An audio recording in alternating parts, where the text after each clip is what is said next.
The underscore Dr. underscore Alex just subscribed for 6 months.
Hello everyone, and welcome back to another Tomato Sauce stream. Today, we're planning on playing some of the new Royal Rebel stuff, specifically Doom Metal with his skill, Death Doom Requiem. Now, Death Doom Requiem is obviously going to be a lot weaker than Hell Tuning Invasion, but we thought we would try it out, see how it feels, see if we can find maybe the best build for it, see if we can get a few wins off of it. But we already have 3 follows, so thank you for the follows, YakuXes, Gelato Gaga, and Scatten TV. Thank you all so much. And we have a resubscription from the Dr. Alex. Thank you again so much. Really do appreciate all the love and support. Other than that, we don't really have a ton of stuff to talk about, right? We want to play with the new stuff. New, quote unquote. It's kind of getting a bit old now. But there is a new box coming for Speed, which is very, very exciting. I do think that Sky Strikers are going to be very interesting. Looking forward to seeing exactly how that ends up feeling in kind of the Speed environment, as well as The big one for me specifically is Ogdoatyx. I have always been a massive fan of the reptile type. So anytime reptiles get a new archetype, or obviously in this case it'll be Duel Links getting the new Ogdoatyc archetype, I'm very excited for that. I don't know if they're gonna be good, but I hope that they are. Like, Ogdoatyc is definitely my point of excitement from the new box. So we'll see what ends up happening with that. I'm so ready to summon towers in speed. That is another thing. The Klee support is very weird in that it makes sense, right? If you have an archetype that's not really doing anything right now, give them extra support. And towers is the original towers, right? You know, towers are called towers because of Qliphort Towers, or Apocla Qliphort Towers. I can't remember exactly what its name is, but it's a little bit worrying, I guess. But I think we should be at a stage where we'll be alright with it, right? What would you recommend for a tournament I have to do tomorrow to bring Flu or Cash? Calculates different decks in Voiceless, Branded, Salamangreat, Snake. See, I am not super big on the current metagame, so I would not take my advice, to heart, I guess. I'm not going to be the best one to ask about, a metacal.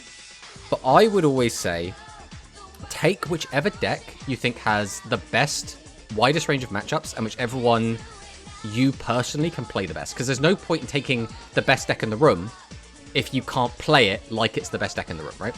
If you have had 400 hours practice on Flu, and you've played, I guess the big new one is, thingy, right? What's it called? The new fire deck. My brain is not working. But yeah, calculates that are different decks such as Voiceless, Branded, Salamangreat, Snake. Yeah, Snake Eyes, that's the one. Snake Eyes. So, again, my advice would always be play whatever you think you can play the best. Because at the end of the day, you don't want to go in with arguably a better deck and then just, play badly, make mistakes. That would always be the advice that I would give. I think Cash is a pretty safe bet. But, again, it's going to come down to what you've got, what you're good into and everything. But I thought I'd come in and join the Doom Control. Welcome on in, Fee-Fi-Fo Flow. I guess we should just hop into some games, right? I mean, again, there's not really any Rush news. I mean, I guess it's not really Duel Links news, but we have just had the finale of the latest season of Go Rush. And we have, found out we're going into just another season of Go Rush. So no new Yu-Gi-Oh! Series yet. It's just going to be another season of Go Rush, which I think is for the best. I think when Sevens ended, it felt a bit weird. It felt like there was still so much more story to tell. It felt like we'd only just gotten used to these characters, and then they just went. And it just felt a bit weird. So I'm happy they're not just immediately doing that again with this. Alright, let's see what our first opponent has for us. Chances are this is going to be Harpy. Current win streak 10. Alright, mate, calm down. We're testing a deck. I mean, the issue is, it's his turn 1, so he's just going to set 3, right? So this hand is going to do absolutely nothing. Unless, he misplays amazingly. Rush isn't dying. I mean, it will eventually, right? It's just, how long will that be? I don't know what we're against. I really don't want to, overcommit. So I think we are just going to play this kind of safe. We're just going to set 3. Because leaving this in hand is actually okay because of our skill. Let's see what he's got. We do have something you can bring up. What did you get for your Rush Dream pack? We haven't actually opened it yet, so we can open that after this game, actually. If we remember.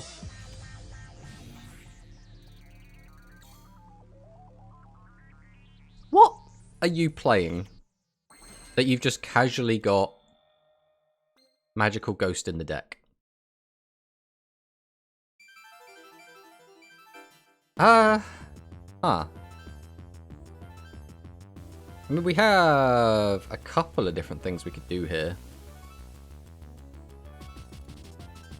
I guess we'll go for this. So I'm going to go ahead and Tribute 1, Tribute 2. Summon out Invasion. Then I'm going to flip up Shadowbuyer. Activate the effect. I'll put Shadow Buyer back in the deck. That boosts him up to 5. Which isn't, like, a great deal.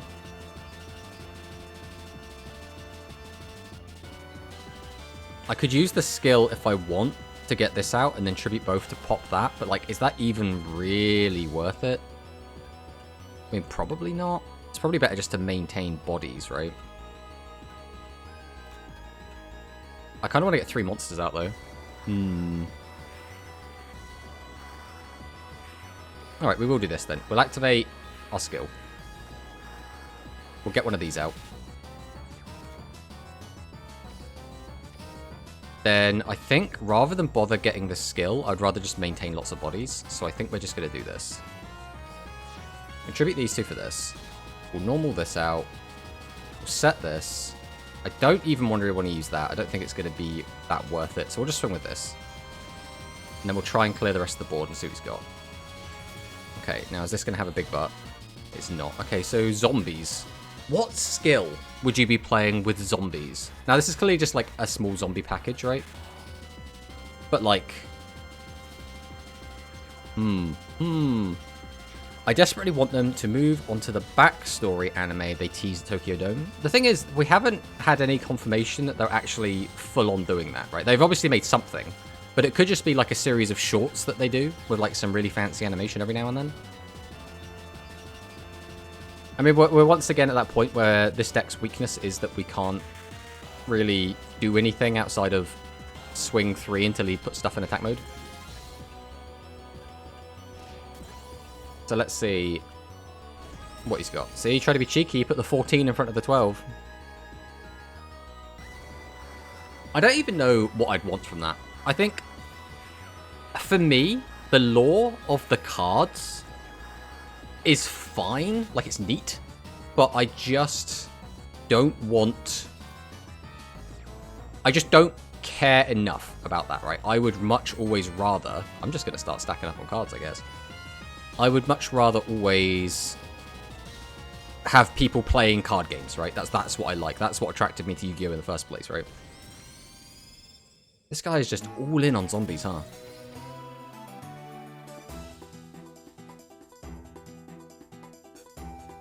At this rate, we just have to wait until he does something, and then we can try and counterattack. I guess that's what this deck is primarily going to be doing anyway. Again, our back row don't really matter. We've got everything we need in this hand, right? I suppose we could do with another Doom Metal. Okay, Torso. So it looks like he's going to go for a Dread play.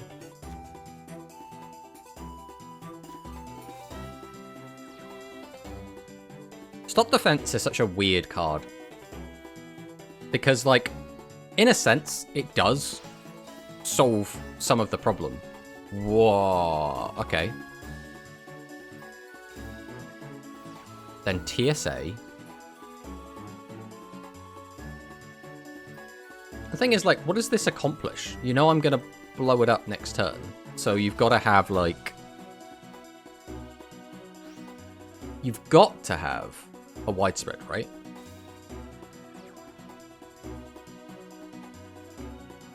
Let's see what he does. So he swings in at that for the 16. Draw for turn, Kobold. We have a couple of options. We have to tribute a high-level monster. The only way to do that is going to be with him. So we're going to be sacking him off. So we will start with Kobold. I guess we will activate the effect. I don't need, like, just all of this stuff in my hand right now. So I think we're just going to get rid of this other Kobold. It didn't really fix the problem, but it didn't really make anything worse, I suppose. So we'll tribute 2. Summon out Heavy Metal. Activate Heavy Metal. Go ahead and pop this. Now the question is going to be... Do we just use this now? I think we do. Just in case. We'll use... Archfiend. Oh! Oh, I'm an idiot! Alright, this is our first time using this card. So that's fine. It's fine. Oh my god, that's funny. Okay. We shouldn't have done that one either. Okay, whatever.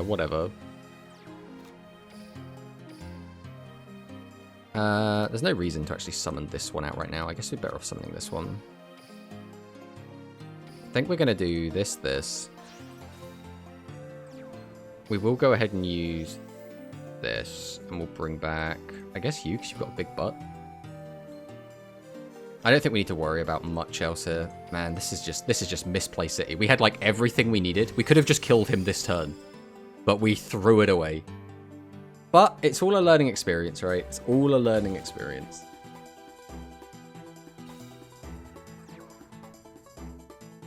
Okay, Crawling Torso. So potentially could do 2 Tribute Summons here.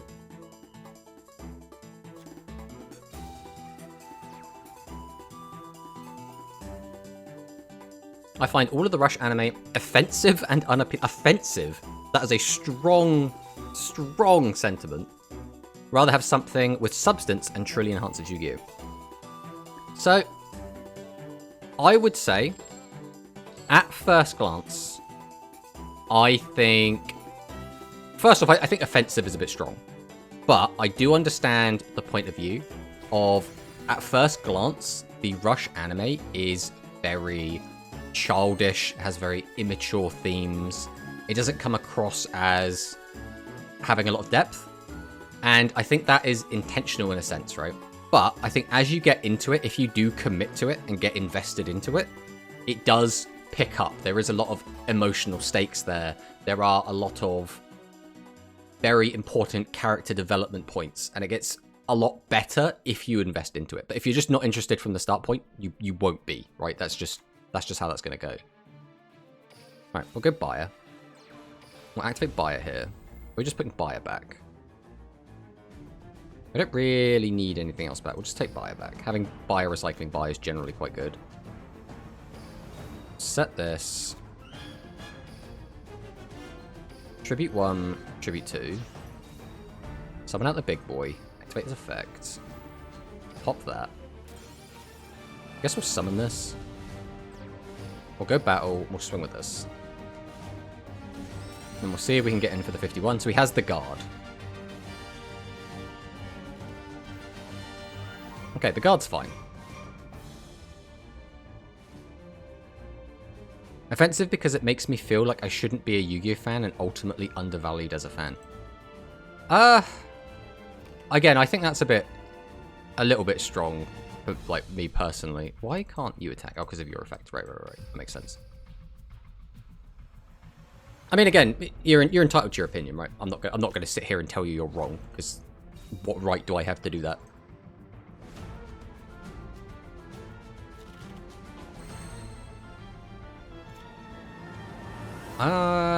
There's no, like, big way to get, like, an extra big guy on the board. So I think we are just going to go straight to battle. And he's probably going to have another guard. Okay, he's got widespread. That's fine. Doesn't really change anything. We still get in for a ton. And we should be able to clean things up, assuming he doesn't just set a bunch of guys in defense mode. Hello, I am Mel. Nice stream. Welcome in, Mel. Hope you're having a fantastic time. Ooh, life point gain. Oh, okay. I respect it. And then just set one pass. Ooh, that's not ideal for you, my friend. I mean, I guess I could use this, sack it, bring something back, but, like, to what end, right? If he doesn't have face-up cards, it's just spinning plates. So I think we'll just summon, and then we'll immediately just tribute off. Get this out. We'll summon this out as well, just in case. Set. Go to battle. We'll swing for 23. Hey, thanks for the follow, Mel. Pretty good morning. I kind of wish life point gain was just life point boost alpha, so it'd work for auto duels. Yeah, I think there's a lot of things like that where I would like to see some improvements. Like, I guess the big problem we have right now is there aren't really any skills in Rush that really work very well with auto duels. It's kind of a pain in the ass. Man, I really wanted to see you with win Grand's recent tourney tonight. I mean, I tried. All right, I had planned to play dinosaurs, right? And I didn't see. So basically, when Grand posts his tournaments, he posts them in, like, 3 different ways, right? There's the news section, which, to my recollection, didn't say anything about using the new ban list. And then he posts it in, like, the Rush section, which did very explicitly say about using the new ban list.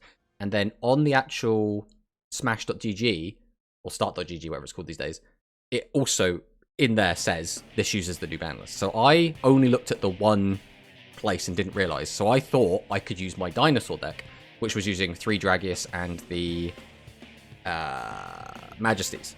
So when I realized I couldn't, I was then, well, I'm just going to play Ancient Forces. Because we're playing the new ban list, I might as well play the new stuff. So I built a deck in about 2 minutes and jammed it. And I was like, okay, we'll play a few rounds. We probably won't win, and we'll see how it goes. And then we did okay, right? We made 2nd place, which is a lot better than we were expecting. I'm still quite happy with the list. I think what the biggest takeaway from that was that no matter what hand I had drawn in those final games, it wouldn't have mattered. At the end of the day, if Royal Rebels high rolls you, no matter how much you high roll them back, they're still going to beat you. And that just goes to show how good their skill is, right? My pleasure. Do you have an active Discord? We do have a Discord. If we do !Discord in the chat, that should pop it up. Now, our Discord isn't like super active, right? We're not like constantly having discussions, but stuff does come up. We do like the chat. Oh, that's another thing we were going to do. We were going to open our Rush Prismatic pack and see what we get. So, I mean, we have 3 copies of everything, so we don't need anything. So something playable would be nice. Like, a 2nd Dragius would be really funny, because we will continuously play that in aggro, right? Whenever we're just playing quote-unquote something deck, so whether that's dinosaurs, we could just play like Dragon aggro, Thunder aggro, Zombie aggro. Dragius is always going to be relevant, right? Also, 7's Red Magician would be good for future-proofing, because that would be good with fusions going forward, and that's still a card that sees play to this day. Yami Ruler, I wouldn't be too upset with. I think the most disappointing cards to get from this would be like Pierce, maybe like Karibot, Dean Keto the Cure Master would be fine. Like, I wouldn't love it, I wouldn't hate it, you know? But there's a lot of good stuff and there's a lot of bad stuff. So let's see what we get.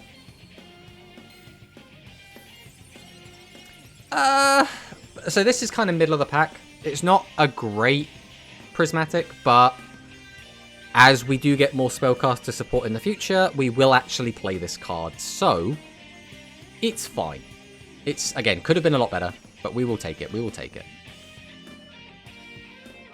How many do we have of this now? So we have 2 prismatics. We now have 2 prismatic DMG. Can we get the 3rd from some source? Because at this point, I think having 3 is better than just having 1 or none. So game heard you wanted a magician though, lol.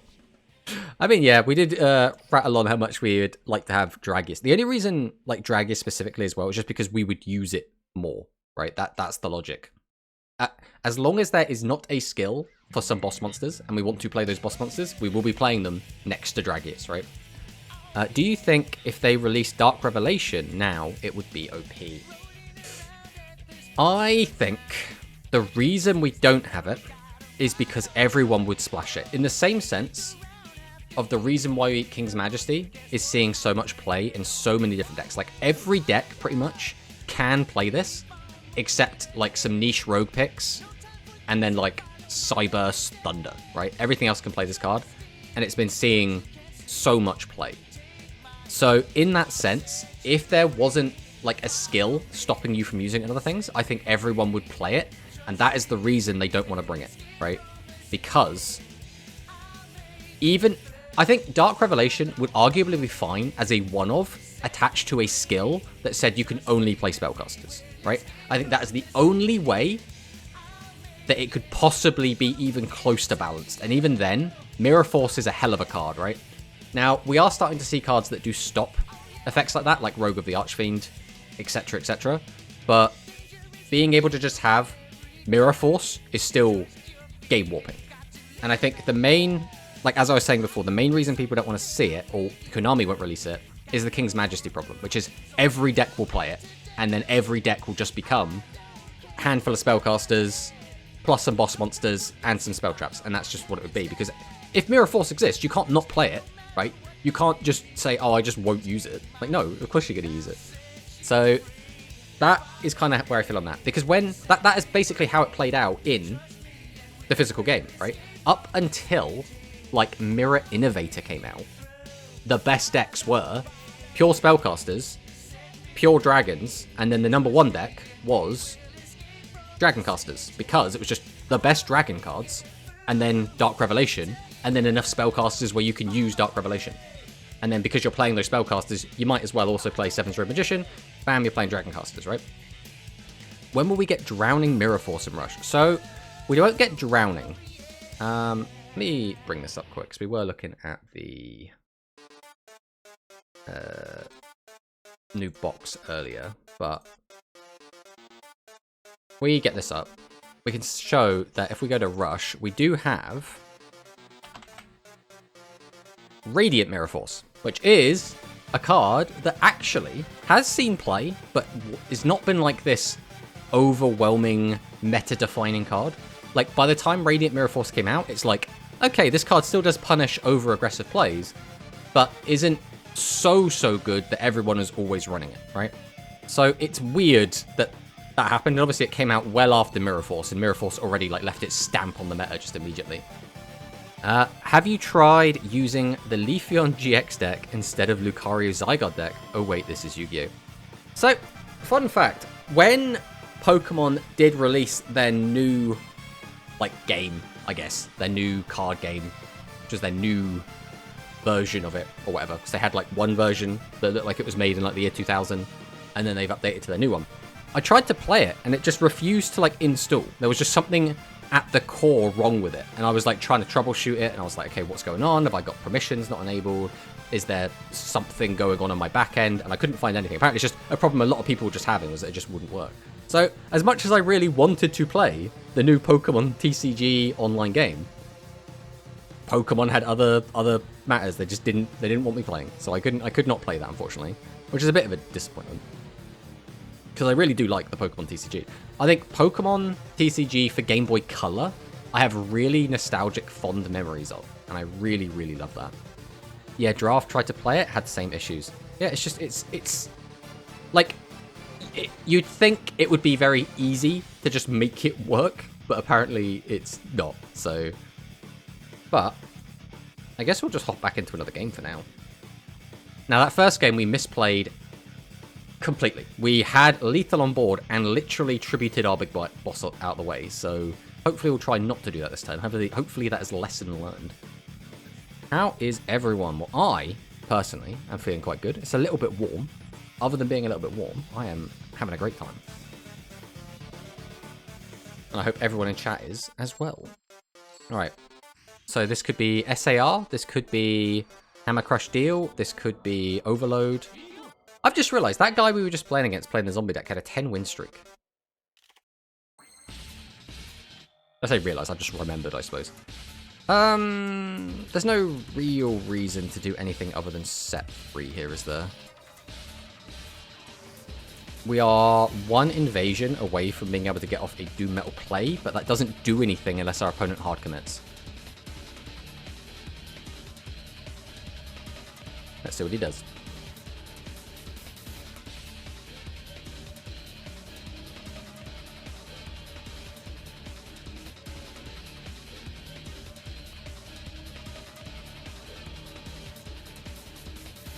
Alright, maximum overload. So this was kind of expected. Now, we can out the max, but if he's clever, he won't actually summon it until he has lethal. So, that doesn't really matter.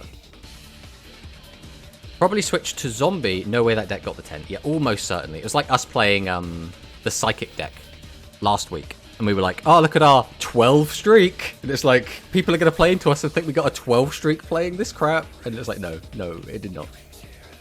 Oh, okay. Leaving our face down. Interesting. So, if we do draw the invasion, we can make a big play here. Let's see if we do. I mean, we can still make the big play, right?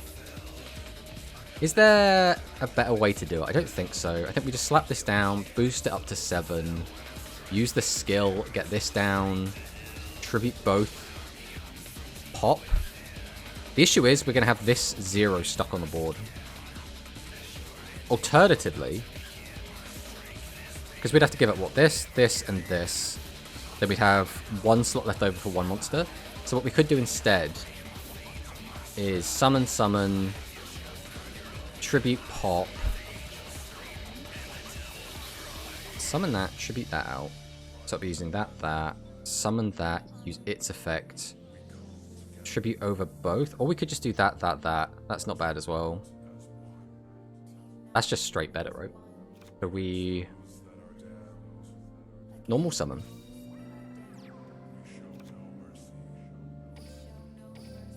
We'll tribute over these two. Normal. Activate. Pop this back. Normal. Activate. Pop this back. Tribute our 2 7s. Activate his effect. Battle. And then we just OTK. Simple, right? Yeah, deck's easy. I don't know what people are saying. I'm actually pretty tired. He stayed up a good bit practicing with Cleese to prep for towers. Luckily, I had one of the sky base I could pretend was towers. Nice. Rush to sleep. Exactly. Well, we're going to drop a nice for our opponent here. We didn't even need the skill as well. We just... see, this is the power of Bayer, right? Bayer is really... again, it only works if your opponent plays into it, right? If he just didn't have 3 monsters on the field, that wouldn't work. If he had any back row, that wouldn't work. But he didn't, so it worked. You know, it's what it is. LOL, so easy. We can't BM our opponents, Grand. Okay, that was a fair, respectable duel. We handshake, we exchange likes. It just works. Thank you, Todd. Right, Denroar. Also, did you know that in the old Yu-Gi-Oh game called Eternal Bonds or Bounds, I'm trying to think which game that is now, you can add cards into the game that you have IRL. There are a ton of games where you can do that. It's just some of them cost in-game currency, and some of them you can just like plug it in and it works. Because I had 2 of them. I had Worldwide Championship Edition 2007, and I think I had like a 2005 version as well. And both the ones that I had didn't cost currency, so you could just put whatever card you wanted in. This is a very awkward hand unless I draw exactly Invasion. Invasion like makes this work, especially if he goes all in on the attack again.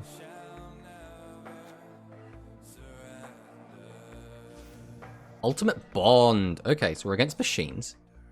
Interesting. Reveals the Barrel Dragon. That's kind of yikes. Let's see what he does with it. I miss the old games that can encourage you to buy IRL cards. What? Which one was it? Was it... what do we call it? Eternal... like Eternal Duelist Bond, I think. Let's have a look. Maybe we can find it. Eternal Bond... no. Eternal Bond Skill. We're getting everywhere.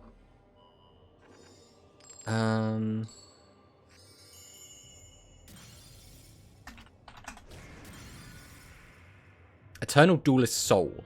Is this the one? Was this the PC one? No, it's the Game Boy Advance one. Yes.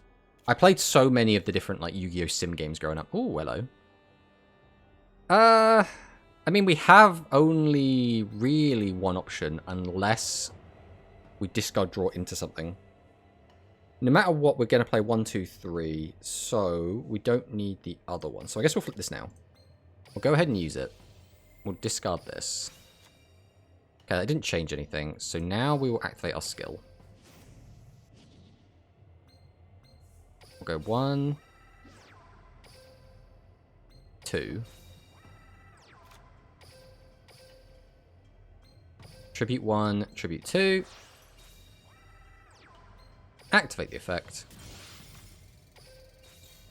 Set.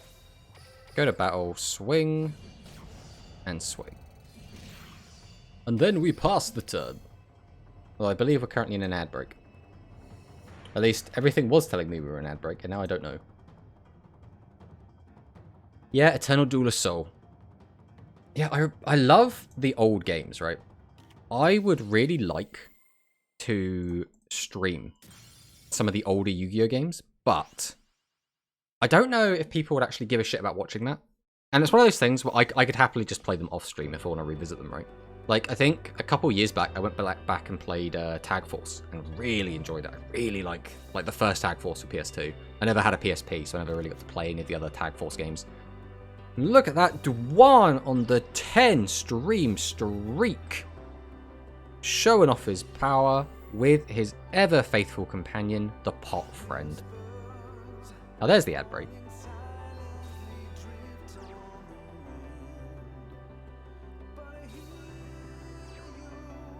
Back row. Okay, you got anything else for me? I'm gonna have to blow my nose though, so we are gonna just kill our camera for a second.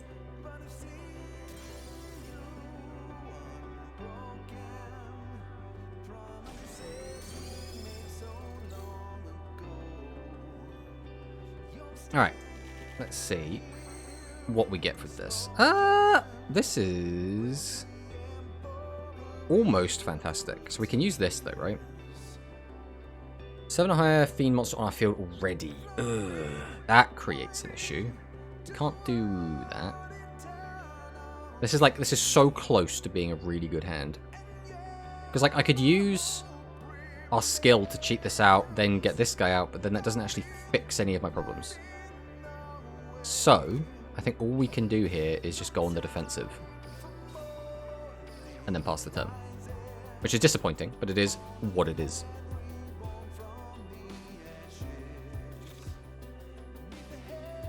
But yeah, as for like old Yu-Gi-Oh games, I've always really liked like the RPG style games, right? I've always liked like Forbidden Memories. I've always liked... God, what were they called? There was the Reshef game. And the one that came before it. What were they called? Reshef Yu-Gi-Oh game. Reshef of Destruction. And the one that came before it, which I also forget what it's called. But then there was also like the games where the rules aren't quite right, which I guess these do kind of fall into that as well. Like Duelist of the Roses is another like really good classic game that I absolutely adore. I'm in a very awkward position here, where I still can't really do anything. I could start gambling to try and win, but I don't think that's probably for the best. I think we're just going to sit here and wait until we just draw into playable cards. We just need to hope that we don't start decking out before we find them. I love Tag Force. Yeah, Tag Force is so cool, man. The only problem I had with Tag Force was I got to the stage where the first time playing it, I didn't realize that I 100% had to have someone's like social stuff maxed out in order to like get a tag partner for the third part of the game. So I just got to that stage, didn't have anyone maxed out, and it went like game over, you don't have a partner. I'm like, oh, okay. Okay, looks like we're going to take some damage here, probably. Oh, straight to battle. Ooh, bro, what's going on?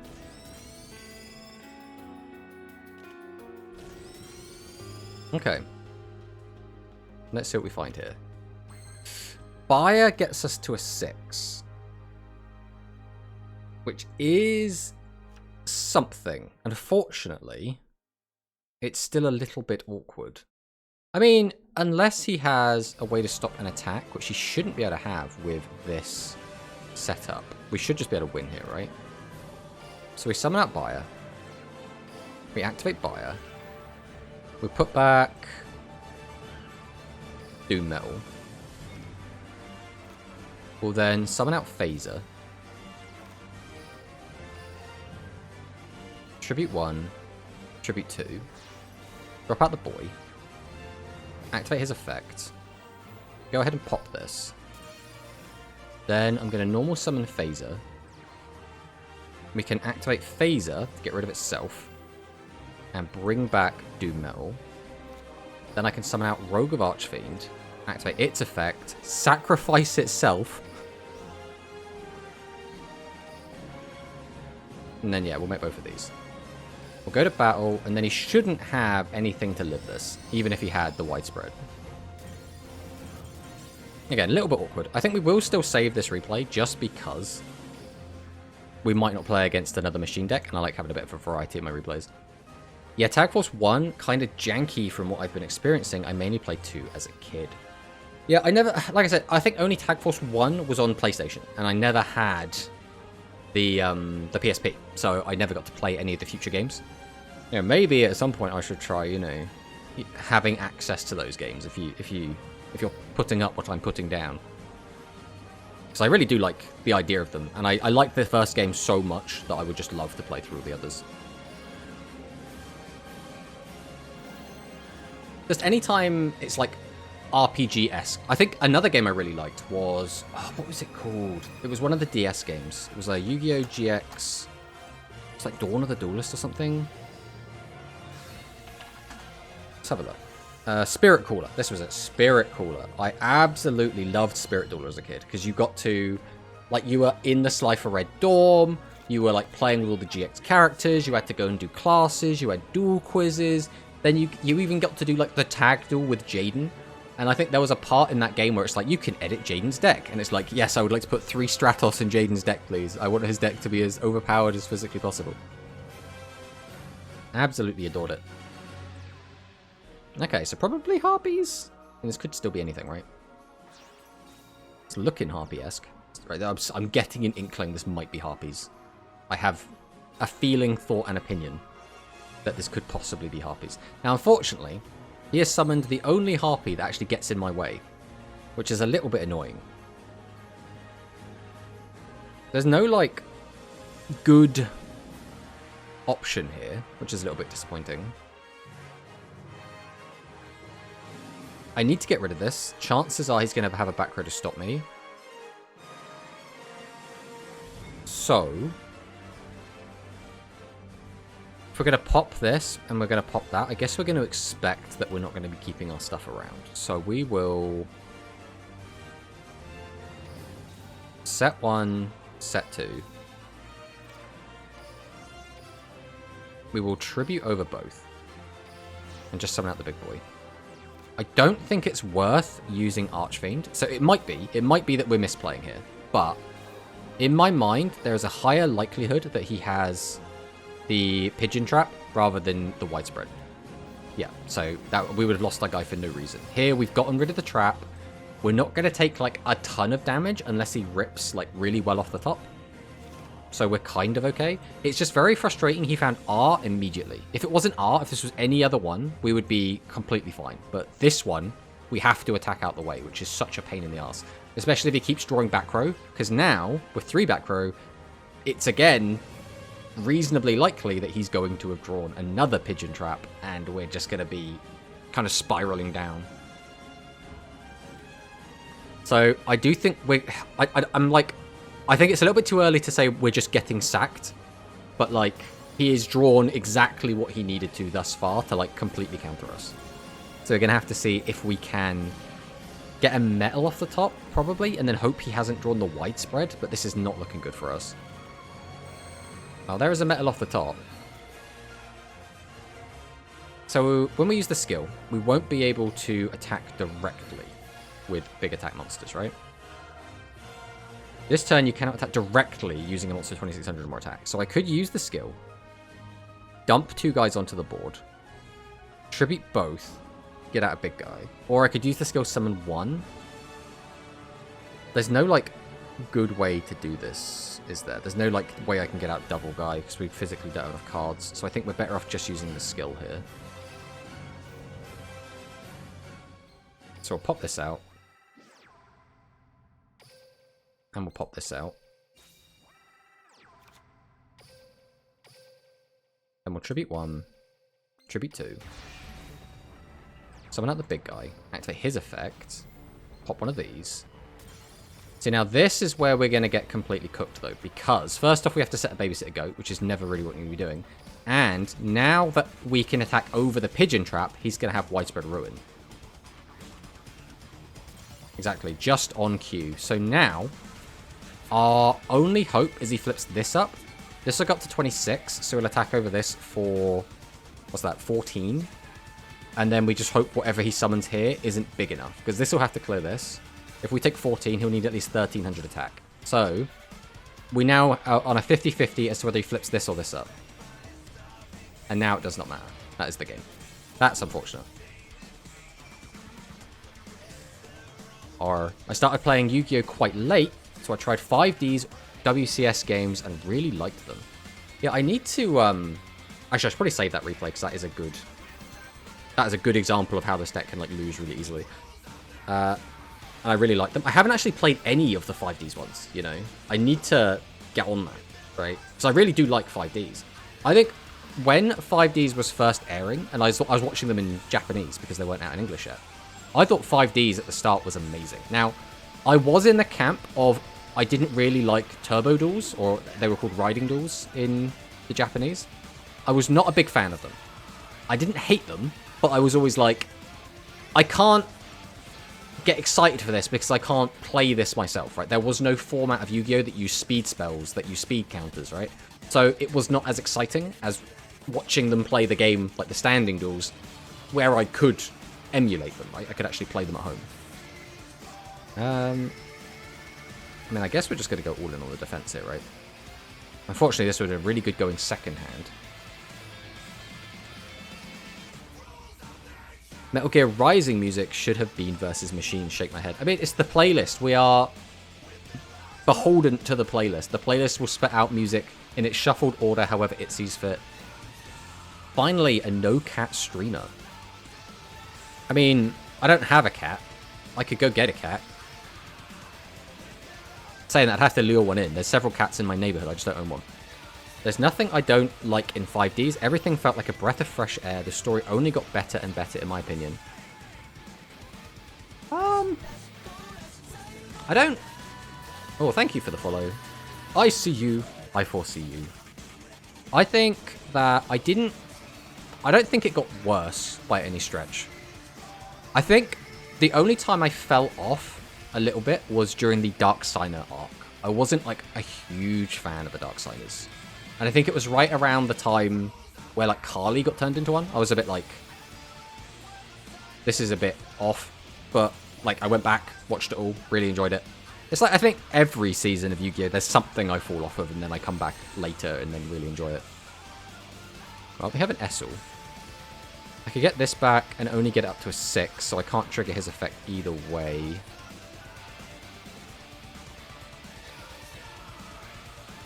This is an odd deck we're playing against. Right, we're going to flip Essel. We're going to go ahead and use Essel effect. Okay, we got that into grave, which actually does kind of sort us out a bit here. So we're going to drop the reincarnation. We'll discard Rogue of Archfiend, and I think here we will just take back Invasion. Go ahead and activate our skill. Get out an 8. Get out a 7. Tribute 1. Tribute 2. Summon out the big boy. Activate his effect. Normal. Now the question is, do we bother protecting this with this? I could do, but I'm feeling greedy. Let's just get greedy. If he's got it, he's got it. Doesn't have it. Ooh, big damage. Big damage. Get him nice and low, then we'll pass the turn.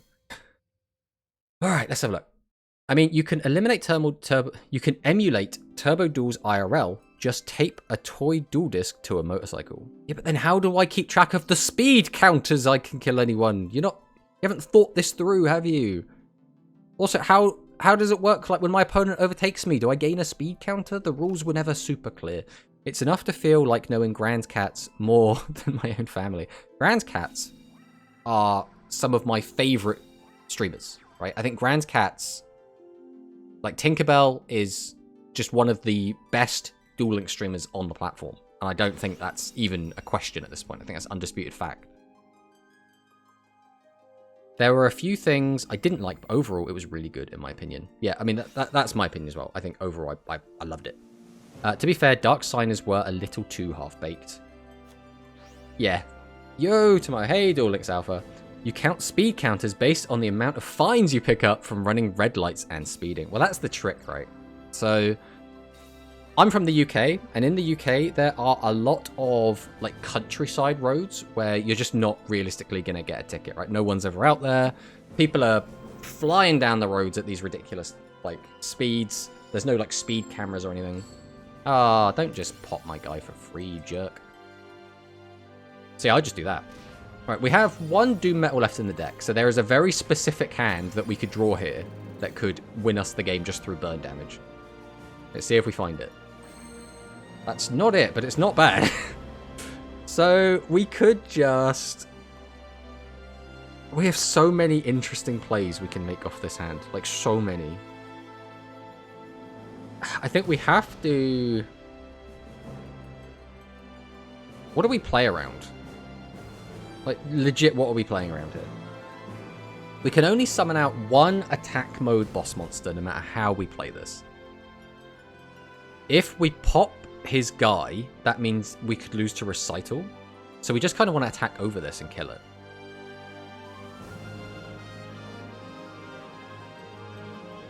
Either way, we want to summon out a load of monsters in defense. We don't even need to use Bayer's effect. We probably should. But we don't have to. Alright, well, normal Bayer. Activate Bayer effect. We'll put back Doom. Then, because... Actually, I could use this to get back Doom Metal. That's probably better. We're not attacking directly anyway, so we should use the skill. So go ahead and use this. We'll get this out. And then, sure, yeah, we'll get another one. Out you come. Then, we'll tribute 1, 2. Summon out the big boy. Then we're going to summon out Phaser. We're going to use Phaser effect.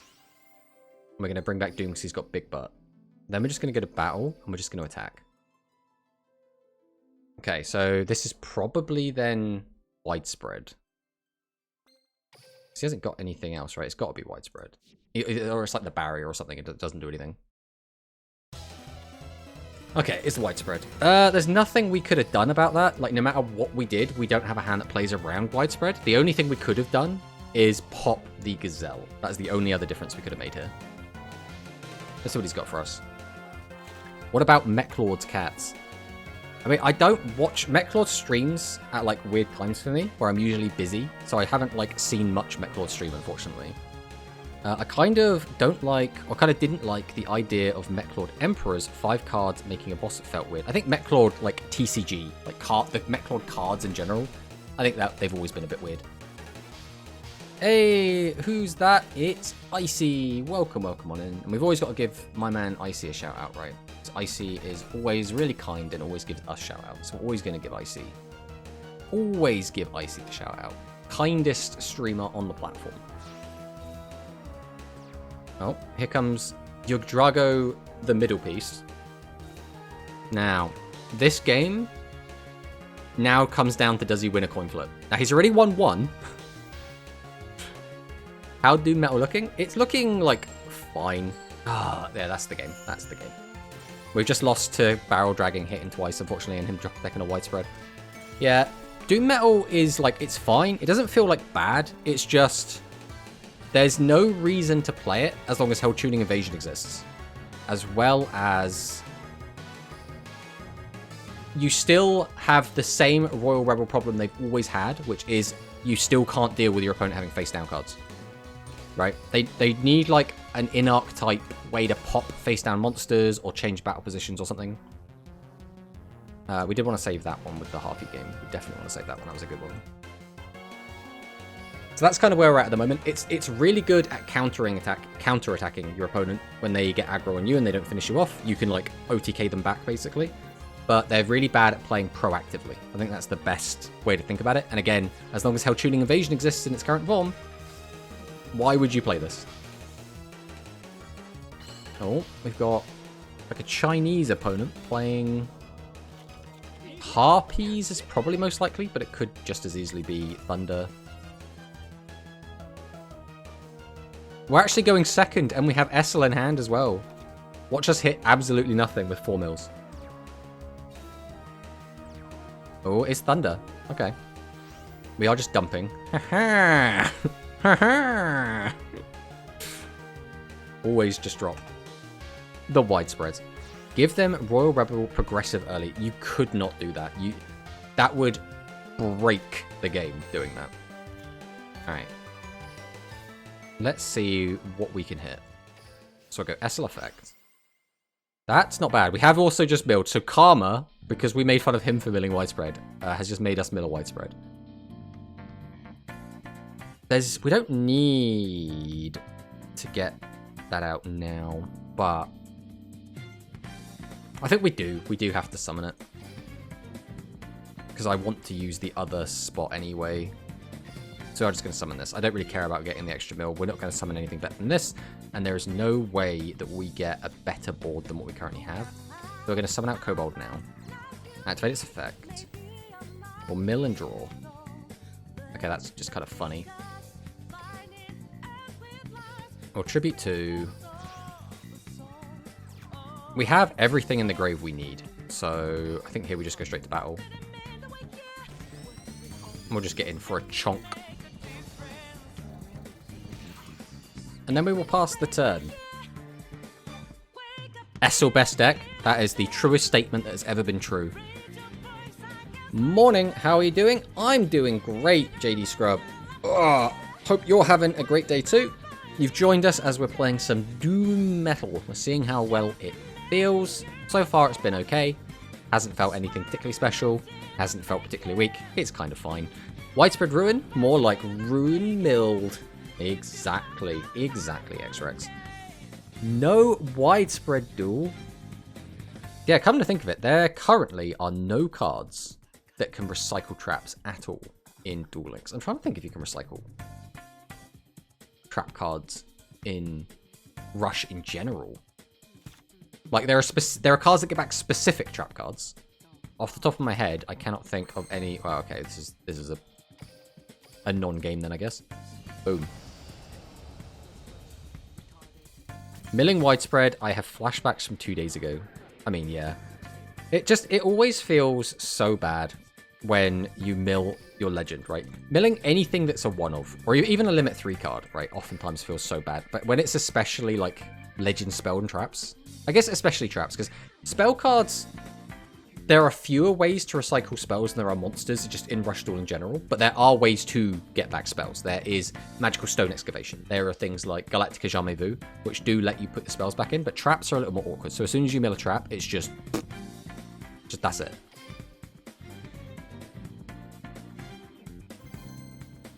Right, let's see what our next opponent has for us. Unfortunately, I would have really liked to get a Thunder replay, but because he just basically stopped playing, couldn't do anything with that. Like, there's no point in having that as a replay.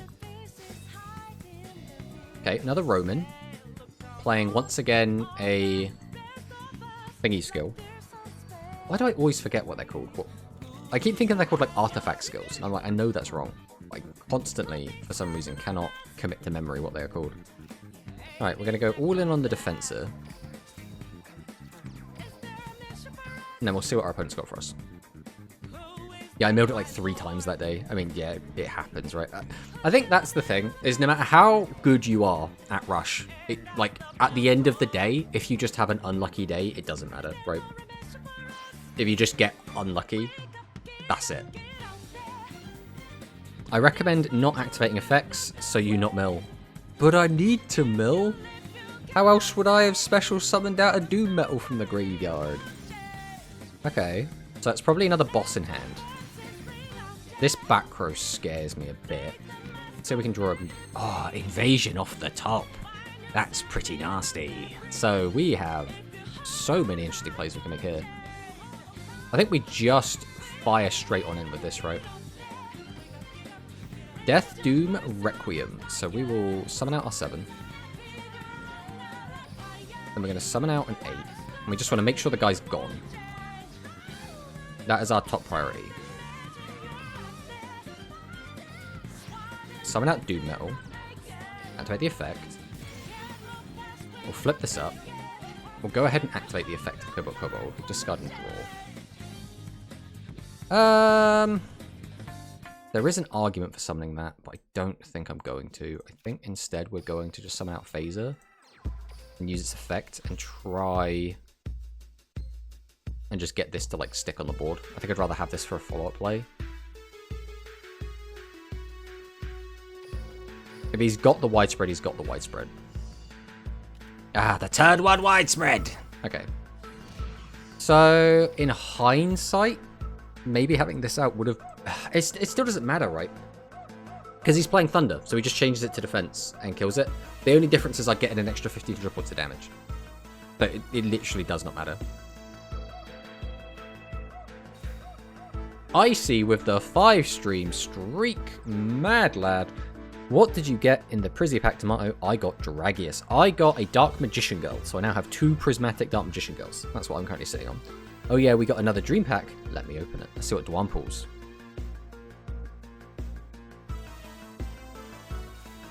Okay, so no piercing at the moment. So we did have the second Stormbolt Destroyer in hand. So we are going to take a chunk of damage, but we're not going to get a direct attack. So that's okay, I guess.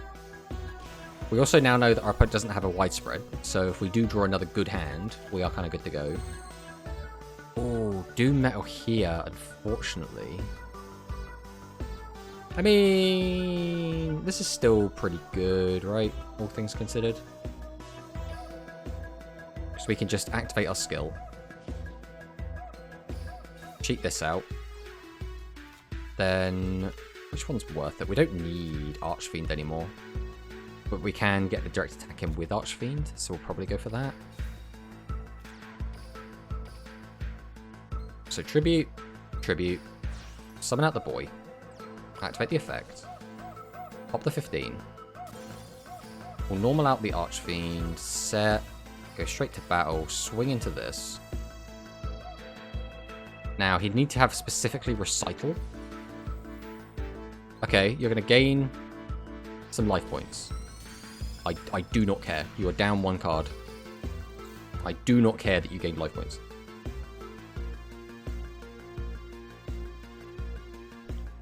I hate I got Esperard, the most conditional boss monster ever. Yeah, that's an interesting one. I got Dragonic Slayer on both accounts. Ooh, that's also a little bit shaky. It's telling you to play Dragons, I see. Oh, Jesus Christ. Could this guy stop having just every card that you need to? He turn 1 widespread and got a Stormbolt Destroyer. Turn 2 got the Stormbolt Destroyer play again. Had the Thunder Beetle boost, which worked exactly as he needed it to then. Trailblitzing Thunderblast and Tribute to the Doomed. I'm just like... If he doesn't get like 3 monsters or doesn't have a Tribute, okay, this is kind of okay then. If he had summoned out 3 monsters, I was probably just cooked. I don't know how I recover from that. Thank God he doesn't have like a 3rd Stormbolt. Alright, let's see what we draw. This is awkward. We can get this up to a 6.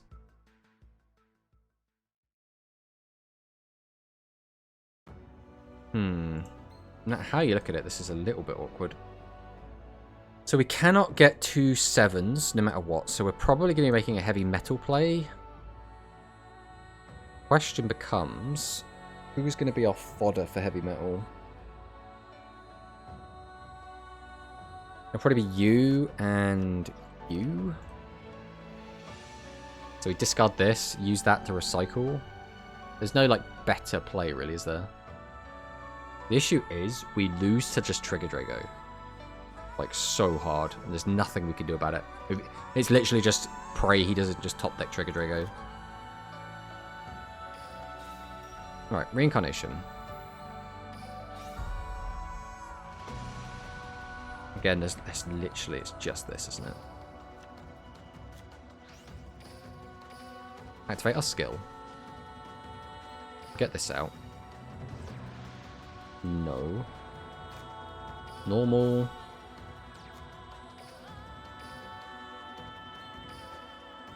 Tribute both. Summon this.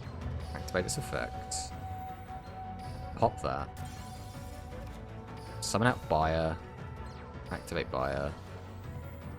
Then we'll just slap. I actually think it's probably better. Actually, having them engraved is not bad. I guess Doom Metal is probably still the better one to put back in. Right, swing. Has he got another Thunder Beetle trap? I really don't think it's a very good tech. Getting for 12. What is the back row? What could it be? Like a barrier? Or like the combat trap that reduces by 500? It's got to be the one that reduces by 500, right? Again, we do just immediately die to Trigger Drago. Trigger Drago off the top is just game. So we'll probably lose even if he doesn't get Trigger Drago. So if he doesn't get Trigger Drago, he still needs to get out enough monsters. He needs a level 7 to change heavy metal to defense or to lower attack. He's already gone through 2 Storm Bolts. Oh no, he shuffled one back. What did he use to shuffle it back? Is this shuffle? No, what did he use to shuffle? Oh, he used our Blastros. That's what he used.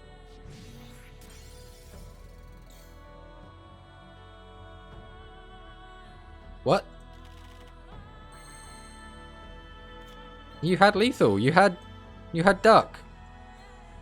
Duck, put a card back. Oh, so he hasn't got a second normal summon in hand. He can't have a second normal, otherwise he had lethal. Well, I guess that's just how it goes. I don't think it's worth dragging this out, right? Just go battle.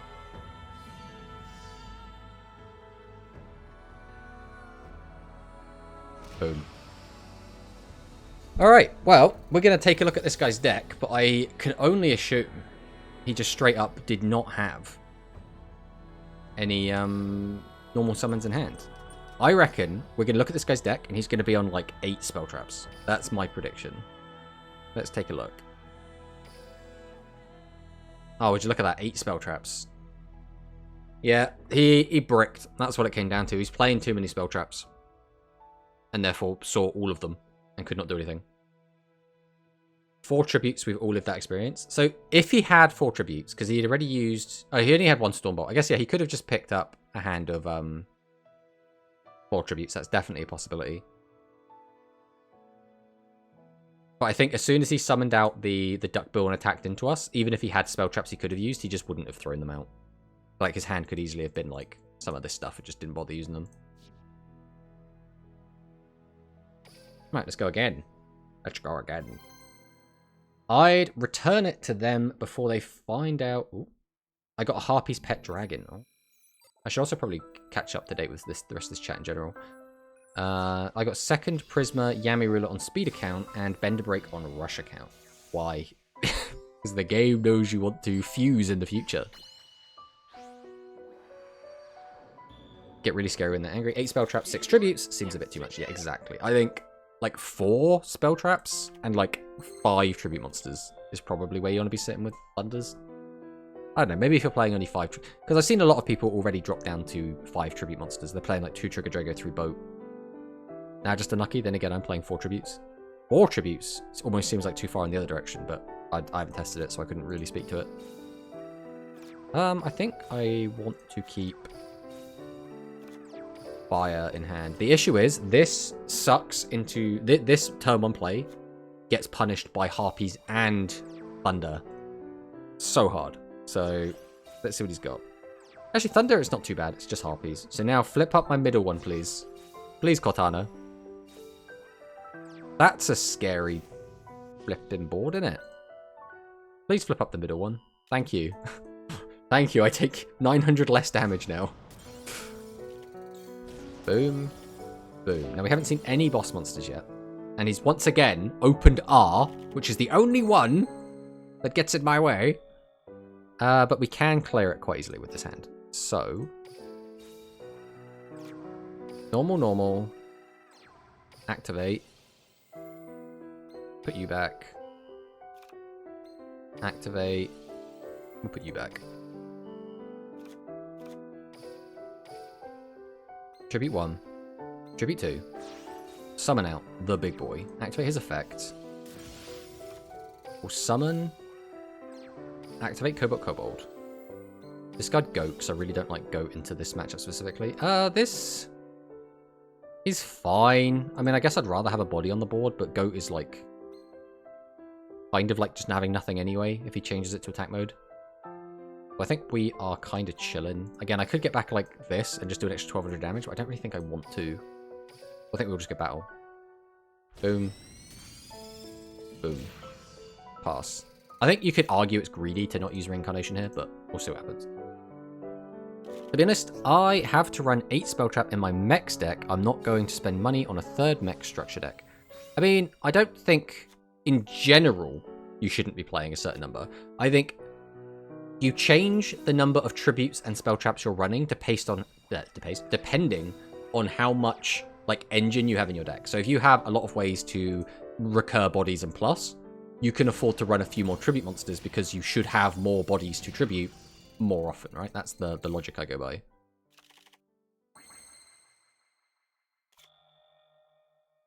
Huh.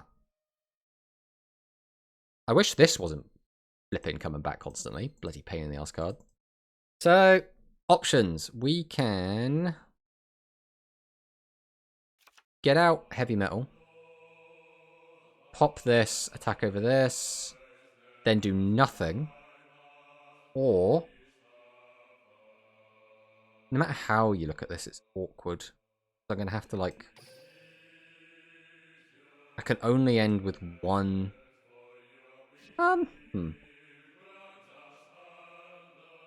There's no good way to do this, so we have to do it in a mediocre way, either way.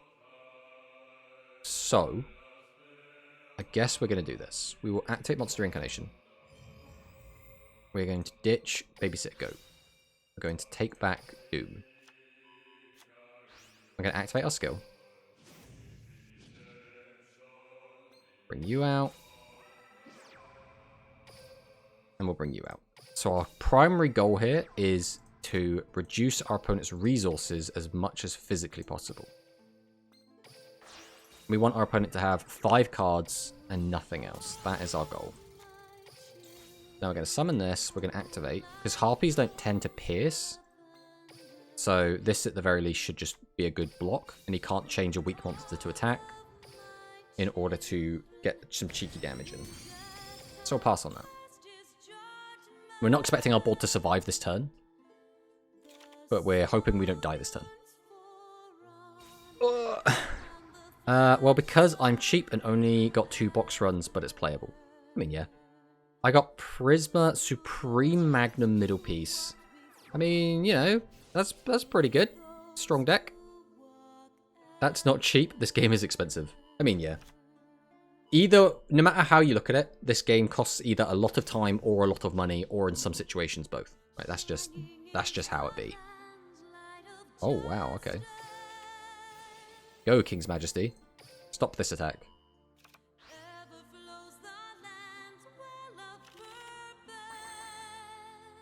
That's very funny.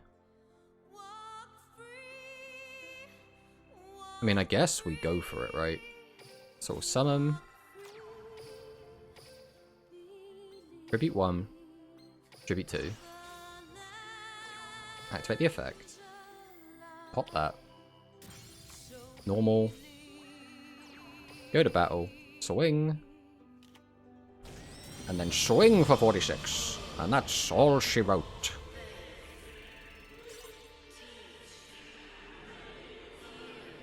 All in all, so far, I think this deck is very fun. I much prefer the way this deck feels.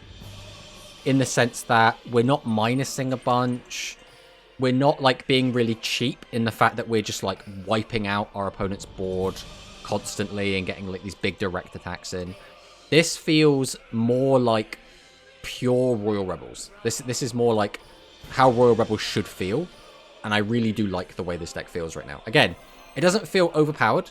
It doesn't feel top tier, even. But it feels pleasant. It's pleasant to play. It's fun. I'm enjoying playing it. And I think that's what you should really always aim for.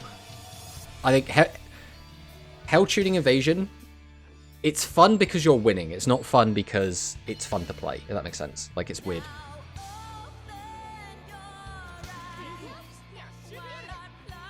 Oh, this is a good going second hand. Well, I say that. This would be a good... I mean, would it even? This would be a good hand if our opponent had a board full of dudes. I guess we'll play it chill. We're just gonna set 2 and pass. We could use our skill and get out another guy, but we want our opponent to commit to the board. That's what we're looking for right now. So only having 2 monsters does incentivize, oh, I should play 3 attack mode monsters because then I can attack over 2 of them and get 1 direct attack in. No, don't go defensive. Oh, here we go. So there's an Esperard. So now we can use the skill. He can take back Future Diviner.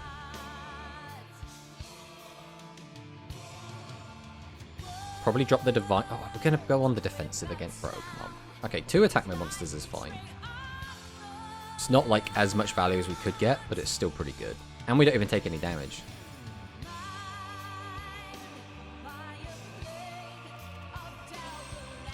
Oh, there's 2 more cards. How do we want to do this? We don't have anything big to bring back yet. We have to just drop these both, tribute both for that, pop both, burn. Clear that, and bring that back in defense. That's not the most exciting turn, but it does get the job done.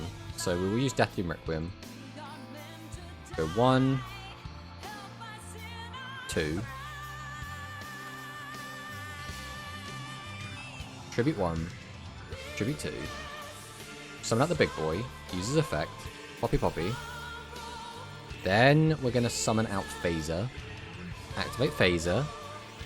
Bring back Doom Metal in defense mode. Set this. Go to battle. Swing over. Then we just pass. So this is not a difficult board to out. All he needs is like Prima and he's good to go. But, again, we want to get his life low-ish, but not low enough that he can trigger all of his shit, right? This skill a lot more fair compared to the other Rebel skill. Yeah, that's kind of how I feel about it. I think it would be nice for Rebels to have a way to change the battle position of one monster on your opponent's field. I don't think they should have the capability to flip them all up. That just seems silly to me. Like, it's clear what they want to do with it. They wanted to make Invasion a good card. Because for the most part, Invasion is always used just as a... It's just a card that is used to be tributed for other cards. That's all Invasion does, for the most part. Like, in the physical game. Because its effect is too steep a cost for not much gain. And then its body also just sucks. Like, 23 is just so bad. Okay, there's Diviner. So has he got a 15 beta is the question. If he does... Okay, doesn't. That means we get to keep one of our guys. That's really bad for him. Okay. Take a little bit of damage. That's fine. Now, do we have the capability to OTK? We do. So, do we... Do we actually, though? We'd have to keep this around, potentially, or attack with this. I think we always go for it, right? So we will summon out Fire. Activate Fire. I would like... I kind of like having one of each of these in the graveyard as is, but... I think we are going to take that Doom here. So he goes up to a 5. That means we contribute 2. Summon out the big boy. Activate his effect. And we'll pop this. Now, how much defense do we think it's going to have? We know that this is a Divinus. This is 1300 defense. It means this has to clear. So we're going to summon out Rogue Archfiend. We're going to activate its effect. We're going to send itself to the grave. We're going to protect this. And we're going to protect this. Now, this goes to attack. It's all going to depend what he's got. If he's got the guard, obviously he's going to stop us from killing. Do we want to put him down to 34? I think 34 is fine. We will do it with Essel though. So we will now go to the battle phase. We'll swing with a 23. And we'll see if he has the guard. But it needs to be specifically the guard. Yeah, he has the guard. That's fine.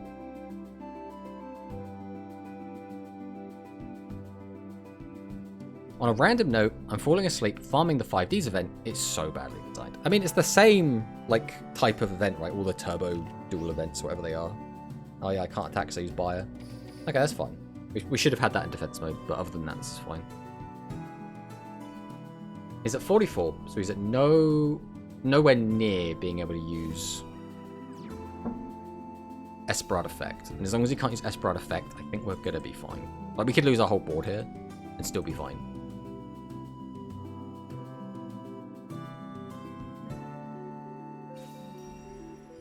Reincarnation. Okay. Discard Esperard. So we're taking back Prima? I guess you have to take back Prima, right? You can't... Wait a minute. So you've got a Prima in hand? Then we summon, use Dream Drummer. Then tribute both for Prima. Then use the skill to take back a card back to hand again.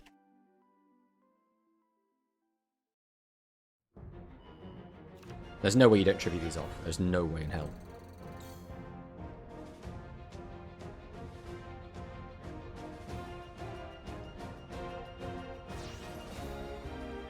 So, it's Esperard. Ooh, that is not good for you, my friend. So that means you get to hit... I mean, there's no reason to not just hit over, right? The 15 damage. Do you play Master Duel at all? I used to play it a lot. I don't play it as much anymore. I basically played it a ton when it first came out.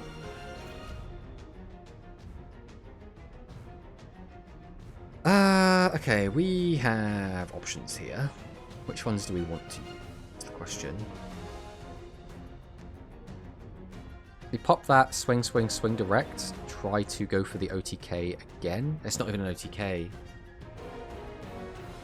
How much damage would it be? It would be 15 plus 25, which is something I don't want to do. So, if we don't do that, what's our next play? We could just pop it and then go on the defensive. That's not bad.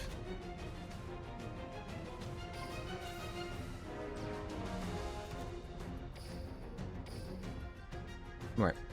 Tribute, tribute. Activate the effect. Pop this. So we can get 15 there and attack over that. And then we'll just set this. Go to battle. Swing over for the 15. Swing over this. Pass. So he needs to pay 25. 25 is a lot to pay for psychics. He would literally need like double Prima plus something else. Or like Roman pick. No, because the only other ways he'd have to use like just so much stuff. I don't think it's possible. I mean, it is if he just double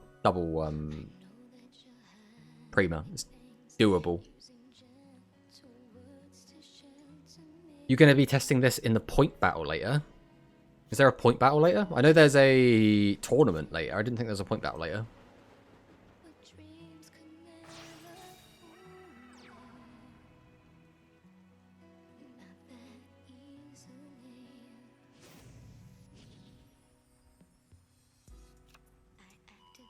Alright, Divine to the hand.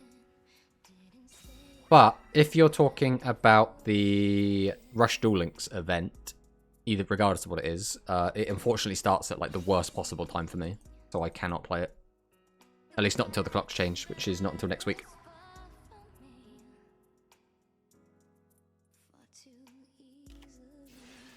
What are you doing? We're using Seal of the Ancients.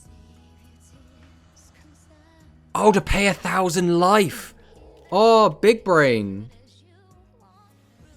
Unfortunately, you've just looked at King's Majesty, which is probably going to be your downfall here.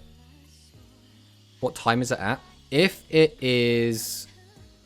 Again, if Manicus is talking about the Rush Duel Links one, that will be in about 4.5 hours.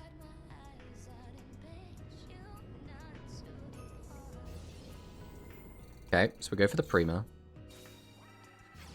TSA.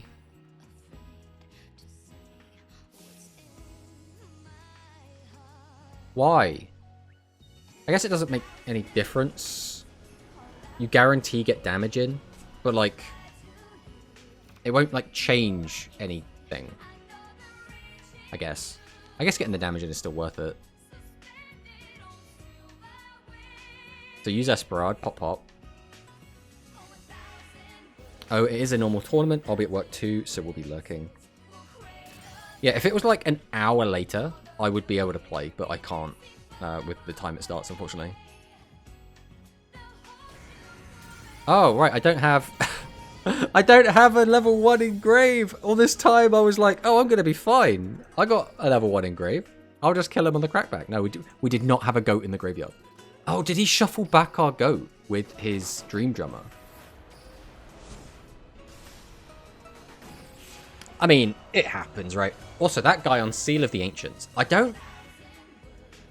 See, that's where Psychics get weird again, right? Because you have to play stupid shit like Seal of the Ancients to catch your opponent off guard and really manipulate your life points. But, like, Seal of the Ancients is crap. Like, no matter how you spin it, like, it's so bad. So, like, you've got to hand off to a Psychic player whenever they do get a win, because they're not going to win very often, right? That's just how the deck works. It's just not consistent. And you have to play, like, garbage stuff to make it usable.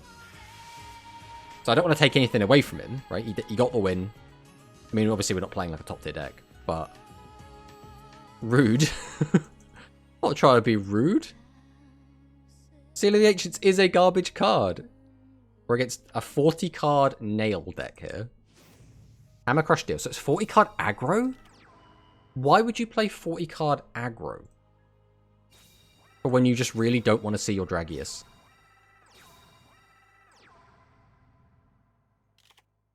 I mean, once again, we're in a weird situation where we only do things on the crackback, so we just play defensive until he does something.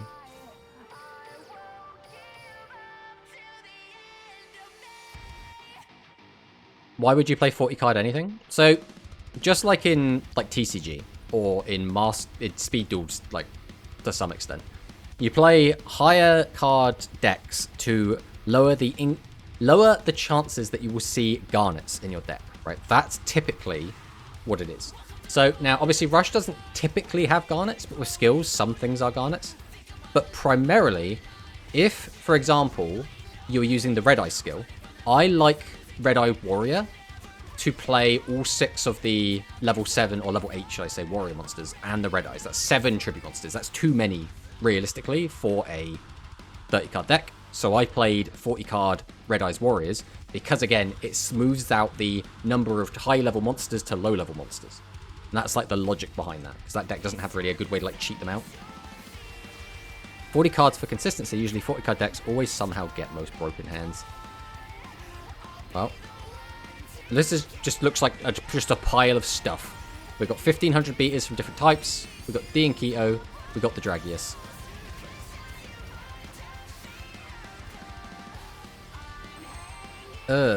Unfortunately, we are kind of bricking right now. Because we need a non-level 7 so that we can get out Doom Metal. So this is probably just game.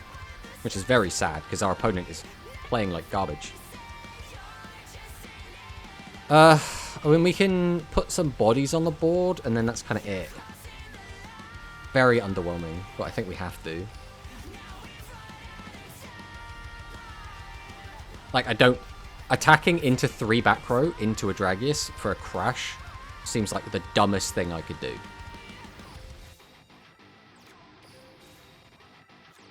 And we know our opponent has a Hammer Crush down, so we know this is getting popped. So we're going to take at least 2500 damage here.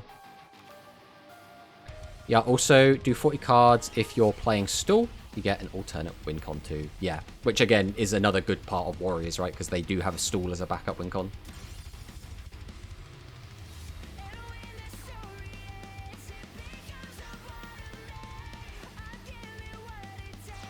Don't drop a second Dragius. Okay. We are losing to this, by the way, just because we've drawn really badly. Like, we are probably going to lose this game against this awful player playing an awful deck. Jesus Christ. But that's just how Rush be sometimes. That's just how Rush be.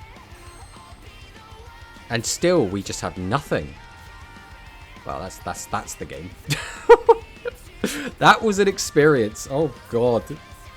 Maybe this deck is worse than we thought. Maybe we've been getting kind of lucky up to this point, to be honest. Like, if we do just draw hands like that of, like, double invasion, like, what do you do? Like, invasion is so useless on its own.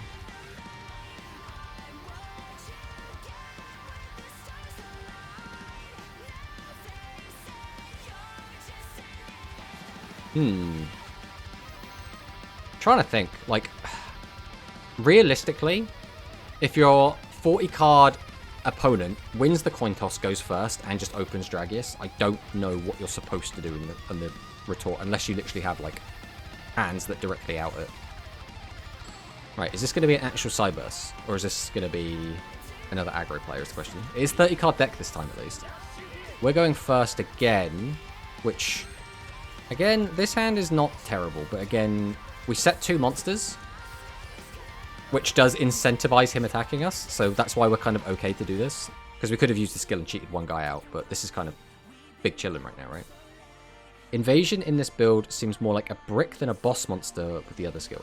So it's literally engine. That is, the invasion is in here entirely to be tributed for Doom Metal, and because our skill specifically has to summon out 2 different level monsters, so you have to play invasion. You cannot not play it. Is it even worth doing this? I mean, probably, right? So I'll activate this. We'll discard an invasion. Draw a card. It doesn't really do much of anything, but we'll summon out the buyer.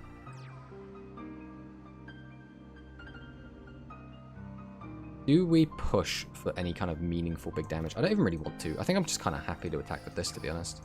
I'd rather maintain this, because this outs anything, including a maximum. And if I do commit into a big guy, if he has a trap card, like he gains extra value from popping our big guys. So I'm kind of fine with this board state. Okay, you can pop my back row all you want, buddy. That monster incarnation is doing nothing for me. And it would not for several turns. Maximum Ragnarok, so he's going to have to put a card back. Where's he putting it? Puts it on the bottom of the deck.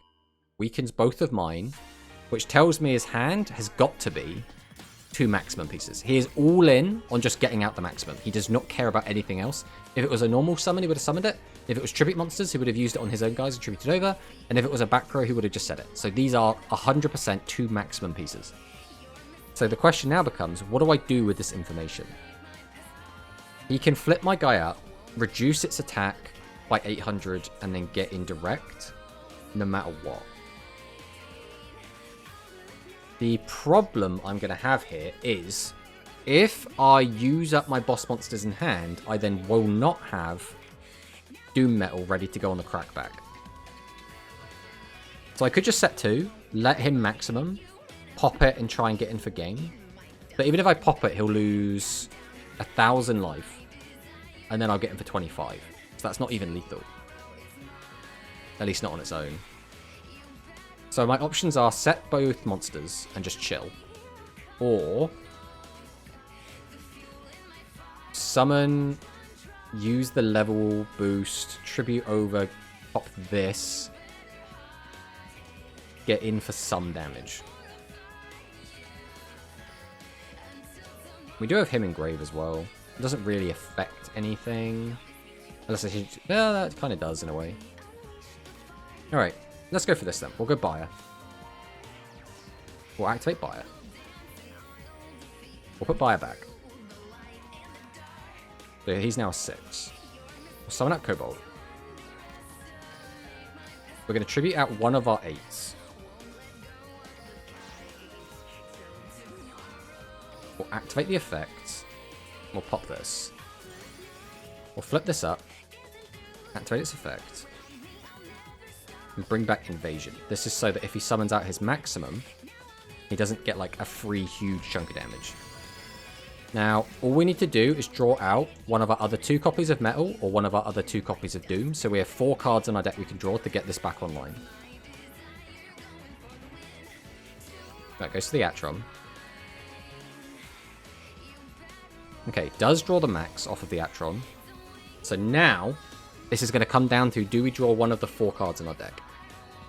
In retrospect, probably going all defensive was better, but the problem with that is, if he does have... No, that was... a bit, I guess he doesn't want to mill too many cards. If he did have any way to get to our life points, or if he just didn't draw out the max, but instead draw out beaters, we get beaten up, like, quite badly. But now we have... Like I said, we have 4 cards in our deck we can draw to immediately win the game. In fact, there's even more than that, because we could also draw, like, Phaser. There's Phaser. So, we activate our skill. summon this out. No. We'll normal phaser. Activate phaser. Bring back heavy metal. Tribute 1. Tribute 2. Summon. Activate the effect. Normal Rogue of Archfiend. Normal. So just multiple attacks is probably better than trying to protect, because they're all lethal attacks. So we'll just get in. Okay, there we go.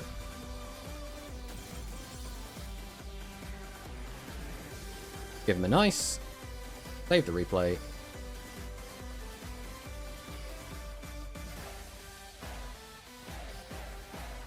I think we're going to put this song back to the start though, because we love this song so much. I'll be going, see ya, Tomato. See ya, I can't kill anyone. Thanks for stopping by. Really do appreciate it. Oh, and that was just another pretty solid win. Managed to play around the max.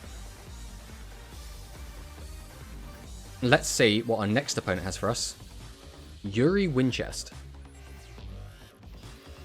Playing Yuga.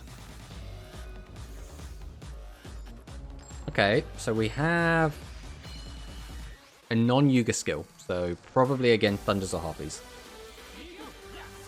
That's a hand.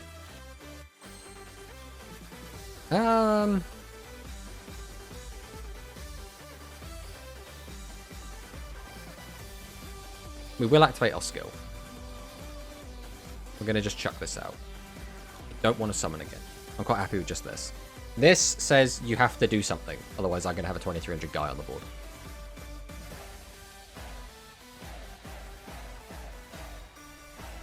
Tribute to the Doomed. That is a weird turn 1 play here. It had 0 defense. You could have summoned anything and killed it.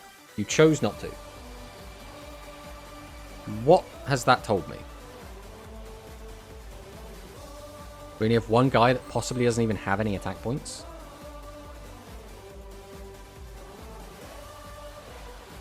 This song makes me think of Pokemon, especially a YouTuber called... So this is a Pokemon song. This is Dynamax.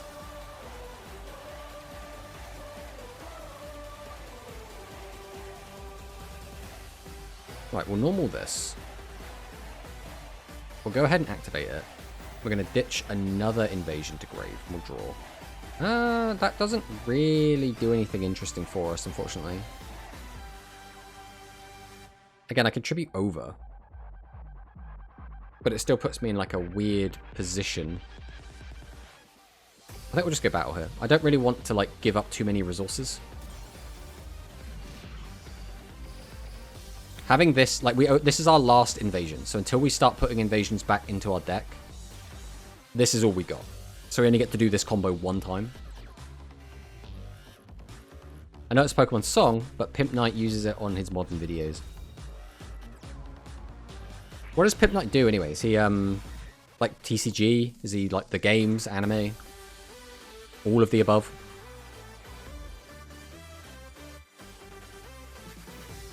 Hysteric Force. Means he's going to flip this up. Which I guess is fine. I don't mind taking a bit more damage. Oh, no, we can't flip it up because we have attack with the position monsters. I remember how Harpies work.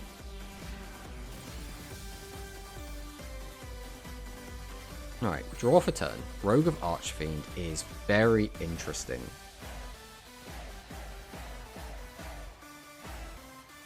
How do we want to play this? We have a couple of different ways we can play this.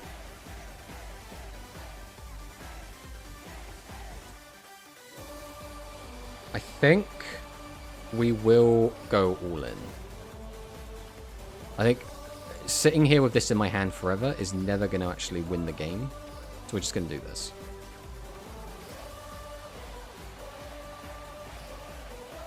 So tribute. Tribute. Summon out the big boy. Activate his effect. Flip this up. Use its effect. And I'm going to bring back... We'll bring back Heavy Metal. It is like the better choice. We'll summon out Rogue of Archfiend. We're not going to bother using its effect though. If he's drawn If this is just the widespread eater off the top, then it's just the widespread eater off the top, right? Down to 400, then we'll just pass. So we could have got like an extra 100 damage in. I mean, arguably, I potentially could have killed by doing a heavy metal play, but without knowing what his back row is, it's a bit awkward. Chances are he does have Bruku Hearted Pigeon, whatever it's called. No, that's the other one. What is the pigeon trap called?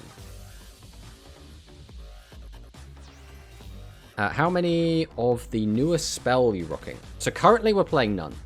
And the reason we're playing none is just because of the discard attached to the spell really sucks. I really like the idea of the spell, right? Cheat out your guys, use the spell, change into attack mode, give them 1,000. It's just awkward to play as many high levels as we're playing, whilst also fitting in a ton of extra spell traps, because at the moment we're only playing 4 spell traps. Like, we can actually just bring our list up here. Like, this is our current list. And we've got, like, a really small spell trap package. I was originally thinking about trying a build with 2 copies of the, what's it even called? Command? I think it's called? Royal Rebels Command? Trick Pigeon.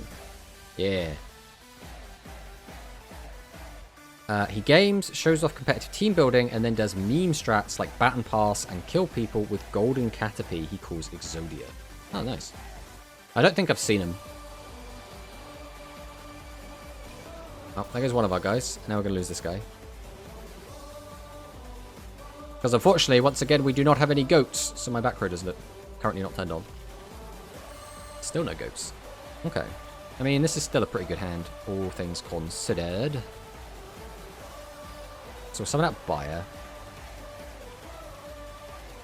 What did he do? So he has set a new back row. Okay. So we'll use Buyer effect, and we are going to put Invasion back in. Then we'll summon out Essel. We are going to activate Essel, and we're activating this because we want to see a goat in the graveyard. There we go, there's a goat in the graveyard. Then we're going to tribute,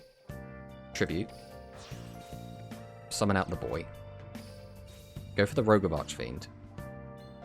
We'll go ahead and activate Rogue of Archfiend, sending Rogue of Archfiend. We'll give that, and that. Activate his effect. Pop that. Normal summon. Go to battle, swing.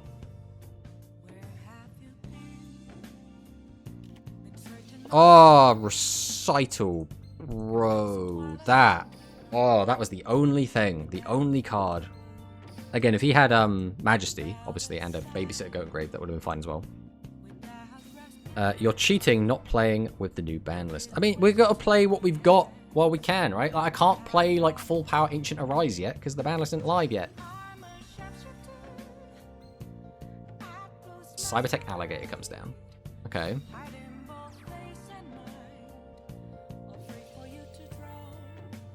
Now, if he's smart, he'll boost Cybertech Alligator here. Okay. So he has a 2,000 just lethal line here. Does he take it?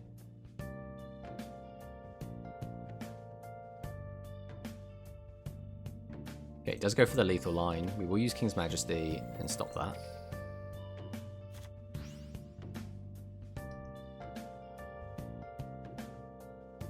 Then we'll just take the hundo. Okay. So, we have so many hands that do it. Let's see if we can find one. We can get you up to 6, which means we have to pop 1, which means we'd lose to a Recital again. Don't like losing to Recital, but the alternative is that we lose to the Pigeon Trap. So, like, no matter what we do here, it never, like, quite works out how we want it to. That doesn't change anything.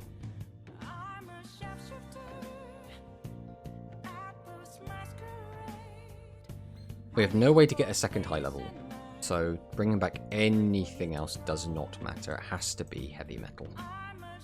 We just have to play and hope he doesn't have the Recital, and if he does, there's nothing we can do about it. So we'll drop the Reincarnation. Take back the metal.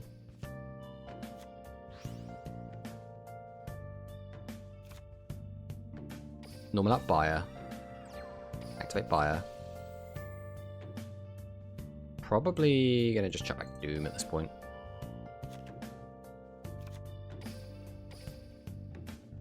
Tribute 1, Tribute 2, Summon. We have to use it in case he has the Pigeon Trap. Does it make any difference? It kind of does. So we will pop this one. We use his effect, sack himself off, play around Widespread. Then we have to set these, and then just hope he doesn't have Recital. Recital is the only thing that stops us.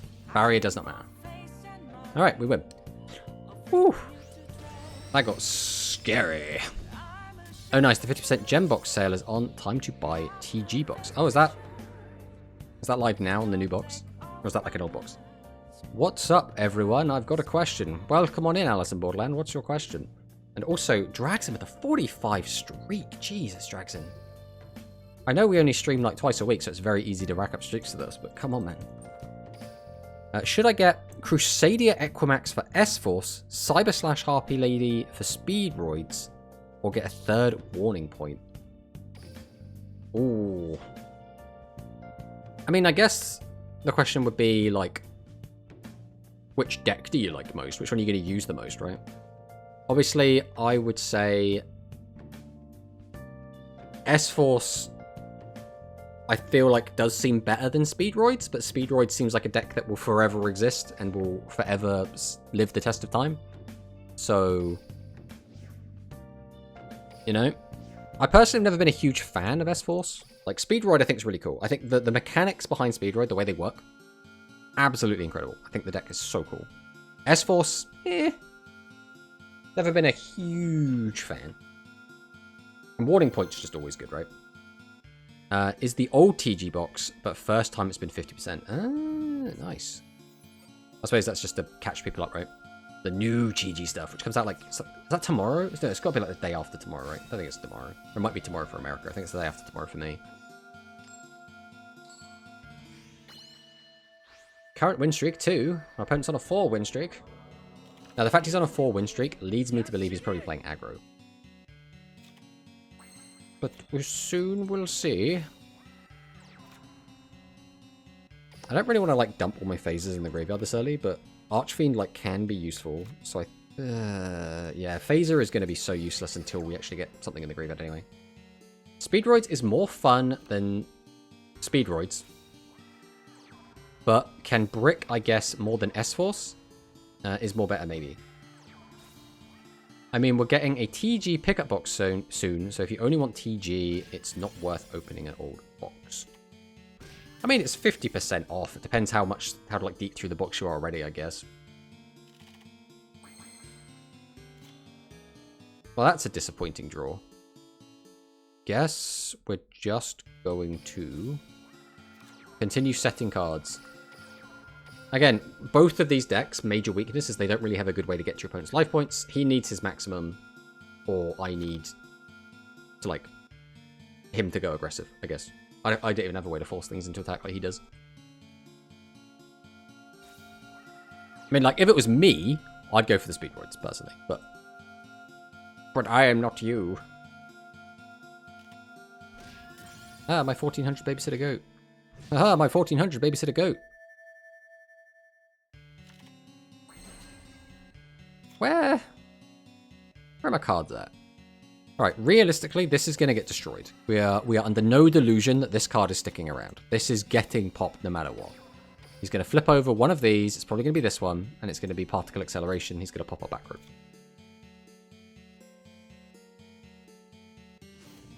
Maximum Ragnarok. Alright. What are we doing? How many? 2? 1? Oh, we literally want to just discard cards so we can draw more cards. That's where we're at. If you're only going to have one, though, it makes no difference. You might as well just keep it in hand. And we've gone straight to battle phase. So yeah, that play he just made doesn't do anything. Do I just use this? There's no reason to. I'm just gonna toggle off. Just let him hit us. I didn't expect that to still be there. Alright, let's see what we get here. Okay, we have boss monsters now. We can potentially do things. The question now becomes, what are those things? Alright, let's go Buyer. Activate Buyer. Put back Phaser.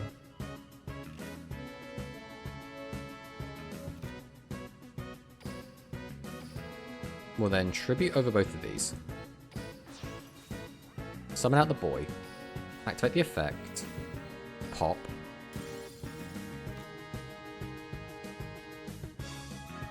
We'll set. Then here I think we are going to use Archfiend effect. It's a bit awkward, but the chances that he has a widespread should be reasonably high. So we are just going to attack over this. Now the only problem with attacking over this is that means we've now put Femtron in his grave, which means now he can start turboing through. We do have our out to max in hand already. We just need to, you know, find any of our 8s, which again we have 4 left in the deck still, and an E7, which has to be invasion specifically. Okay, so he's just going to go all in the defensive. That's kind of fine, especially when we draw a bunch of back row. Is there any reason to not get aggro on him? The more we kill, the more chance he has to find his max. Is that kind of it? We don't really want to take any unnecessary damage if we can help it. But I do want to find my pieces ready to like make the plays I want to make. So I guess we will just go to battle here. Let's see what he's got.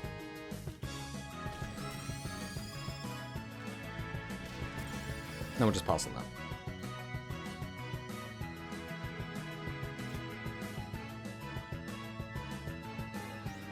Okay, so he has hard drawn the max here, which is a little bit concerning. We can stop one attack from this thing. The question is, when do we want to do that?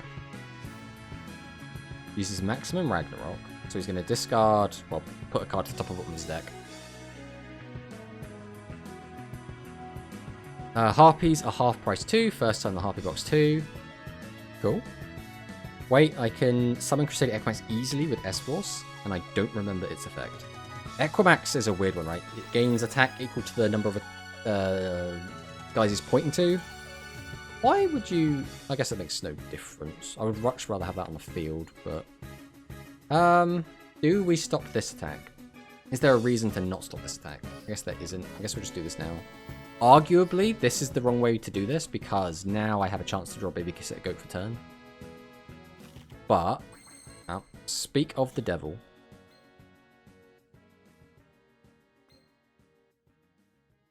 So we will activate Cobalt Kobold.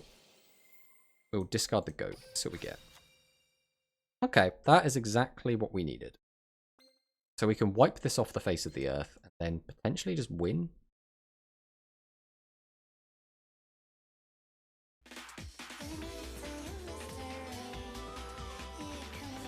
Tribute, summon this. Cheat this out. Get this out. Do the 1000. It will come down to the guard.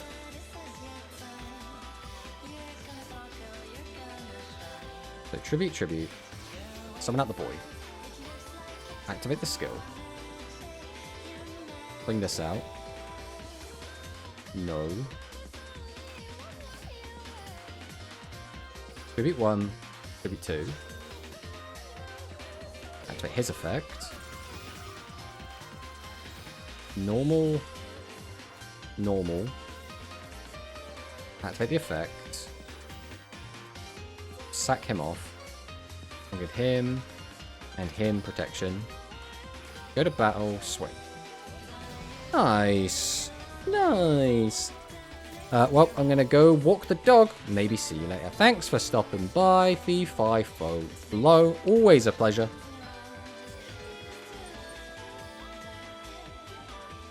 It's a weird one. Like, getting a win over Cyburst doesn't feel, like, super crazy good, right? Because it's just Cyburst. Like, Cyburst is not, like, a crazy strong deck. It's fine.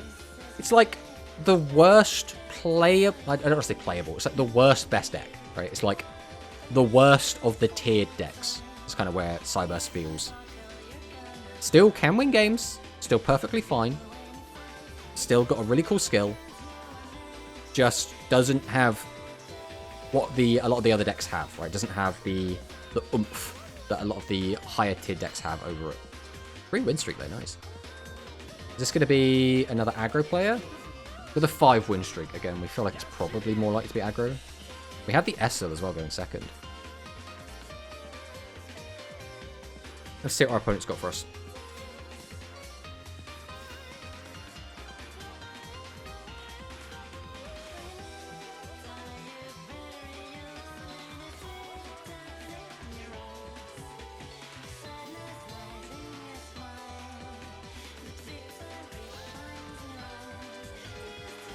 Okay, so we are against Cyburst.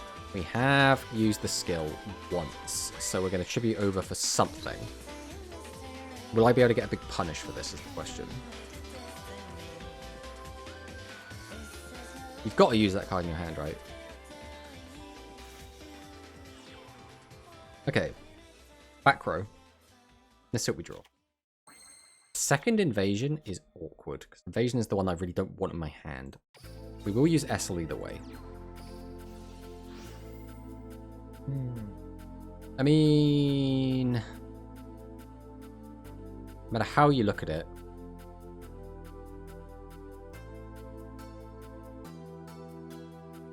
we kind of need the body either way. Because of how this is shaken up, though, we cannot get... We'd have to tribute... Oh, this feels so bad. There's, like, no good way to do this. I think we just, like, bring this out in defense. Set this. Fire doesn't really accomplish much of anything right now. I think we do just set it and then pass the turn. It's really not great, but with this hand, invasion is like just the biggest brick. Particle acceleration's fine. I don't think we've actually used the guard today. I think every single time we set the guard, it gets popped.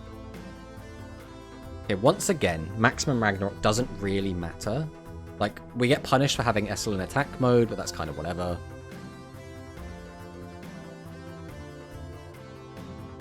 So, has he got the big boy? The Atrashoot Hydron.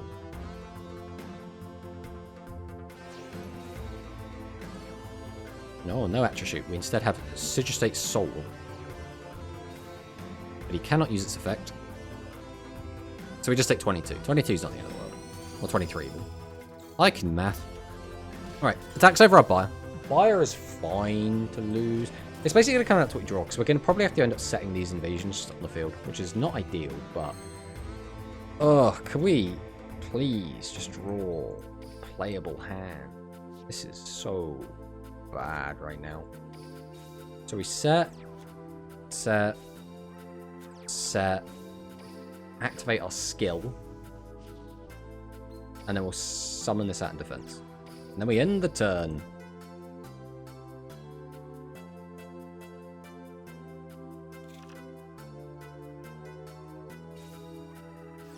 Another particle acceleration. Okay, gets to hit my back row. That's 2 particle accelerations gone for 2 of my trap cards. Again, until he summons a max, I don't really have to care.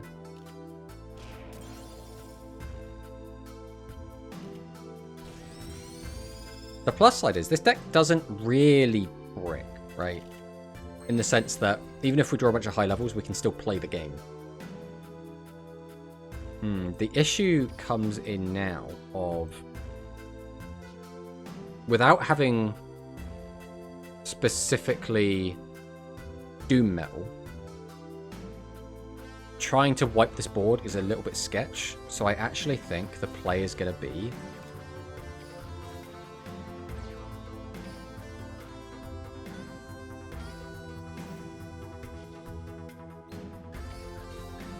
to just get 2 of these out again. Which again is super sketch, and if he has the 3rd particle acceleration, he punishes this super hard, because it means I'm cut off from invasions. But he's already used 2 particle acceleration. Most people wouldn't even run 3. Okay, he's going to go for a bitty bit of burn. Goes for the 600 burn. We don't really care.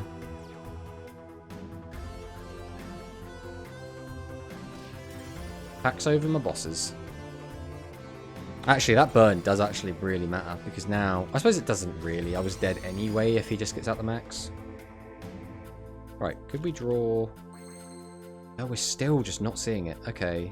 Do we continue to go on the defensive? I really need Doom Metal to pick this spot apart, but we're just not seeing it. There's a chance we could just luck into it, I guess.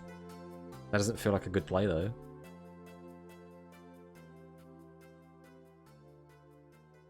I think we do just continue on the defensive for now.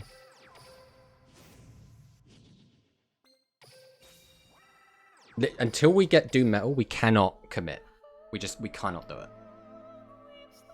Like, into 3 back row is just asking to just die. If we just threw Caution to the Wind, we could possibly win, but it comes down to, like, is our opponent's back row or just nothing? Yeah, that's lethal, unfortunately. There's nothing we can do about that. That is disappointing. That literally came down to he got out too many big monsters too quick and too much back row, and we basically, the only safe way to dismantle that was to find Doom Metal, and all 3 Doom Metal were just at the bottom of our deck. Nothing we can do about that, unfortunately. That's just the way it goes. Our opponent didn't play particularly well as well. Like, he just, like, turn 1 threw out Bespectacled Manny for, like, no reason. And if we had drawn a better hand, we could have punished that. Obviously, it doesn't help as well that our Essel whiffed, which is a little bit disappointing, but it happens, right? Sometimes you just get unlucky. Turn 1 with 2 Essels in hand. That's not ideal. But again, we can go for a play that kind of invites aggression, which is what we want. We want him to get aggressive at us. 1 back row, 2 back row. Okay, attack mode. This is what we want. We want him to play attack mode monsters. Discards an invasion.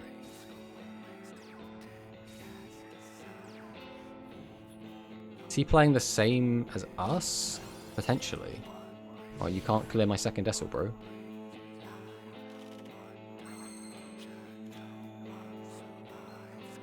We'll activate the Essel. Dump some stuff. We did get our goat into grave, which is quite nice. Now, we can use the skill wipe his whole board if we want. I guess we'll do that for now.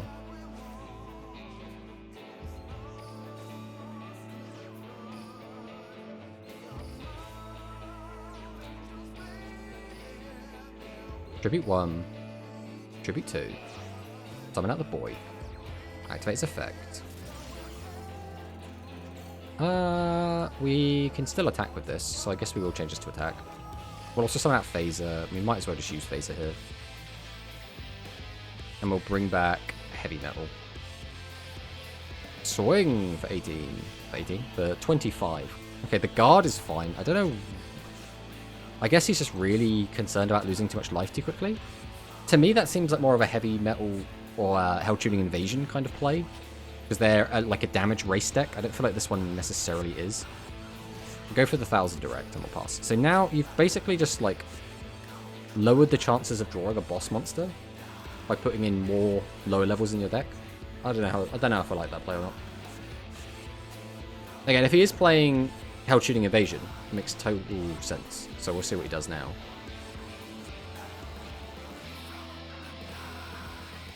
Okay, he's just going on the defense. So our hand here is already really good to deal with like anything. So we are big chilling. We'll just go straight to battle. Boom. Boom. Now is this going to be weak enough that we can attack over it? Damn! Needed to attack straight across. And we'll just pass.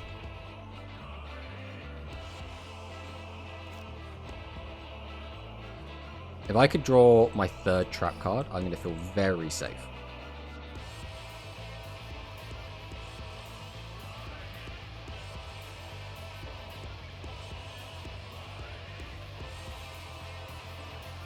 Right, Cobalt.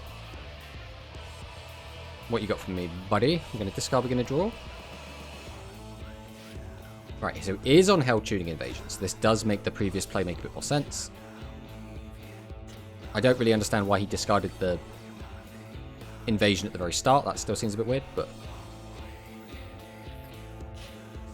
Uses Buyer effect, puts a card back. Raises the level up to 8, so it can now attack.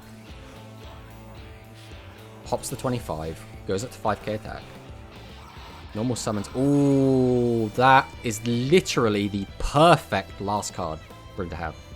That could not have been any better card for him. I mean, we still get to wipe it all, so we're still kind of fine. But it's a little bit annoying that he had, like, literally the perfect combination of cards.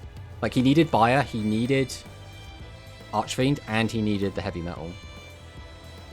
But, again, like we said previously, we're in a fine position to just, like, wipe his whole board anyway. So we'll activate our skill. Get out the boy. We'll normal Phaser. Activate Phaser. Does not matter what we bring back, but sure, we'll bring back Invasion. Tribute 1. Tribute 2. Summon. Activate. Normal summon. Set. Battle. Swing. Now, does he have another The Guard? He does have another The Guard. So this... He literally had the perfect combination of cards. Oh my god. I cannot believe this guy. This guy has, like, the luck of the gods going on right now. We're not dead yet, but it's looking a little bit sketch. We've got him down to 17.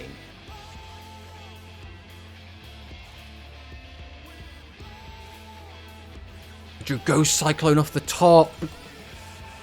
Do not have another Ghost Cyclone. Wait, has he got more than 3? 1, 2, 3, 4, 5. Okay, I thought he had less than 3 now after shuffling everything back in. Okay, so now he's just going to go on the defensive. Back row hate is actually going to murder us here, isn't it? Because...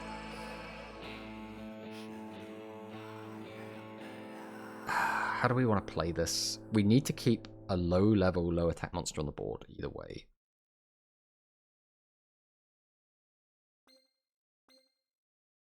I could cheat out a guy, but that doesn't really help. We could just summon this, but then...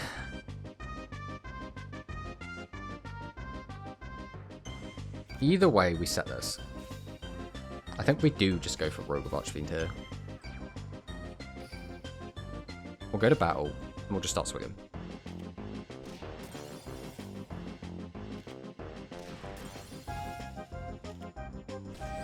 And then we'll pass. At the end of the day, he's going to have to get aggressive on us at some point, and it's going to come down to... Maybe I should only be attacking 2 monsters. But I need to keep him on as few resources as possible. That's the issue with this deck, is you always have to keep Hell Tuning Invasion on as few monsters as possible. The problem is, this gives him more chances to draw into Ghost Cyclone and pop my back row.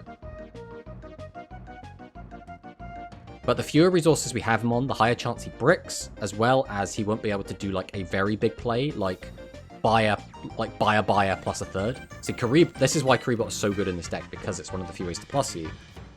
Which is so good, because now he's up to 6 cards, which does now mean he can make more plays than he otherwise could have done.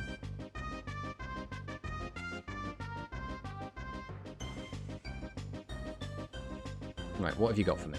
What have you got for me? Guy that should already have been dead twice, but has drawn the perfect hands every single turn. Alright, 2 5s. Is this metal, or is this...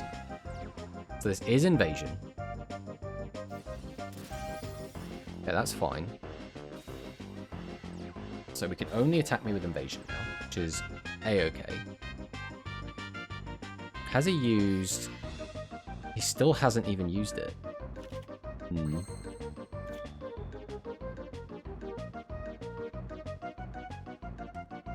I could burn him for 7. And then it'll be kind of down to dumb luck as to what happens after that. Okay. So we can use Reincarnation, grab back anything, really. Anything that gets us to a 7. So we could bring back either Phaser or Heavy Metal. Get them both down, tribute both, get this out. Pop. Then attack with 2 monsters. If he's got... Oh, this will come down to just dumbass luck, won't it? Okay. Right, we'll go Reincarnation. Discard an invasion. We'll bring back a heavy metal. Activate the skill. Summon out the 7. Summon out the 8.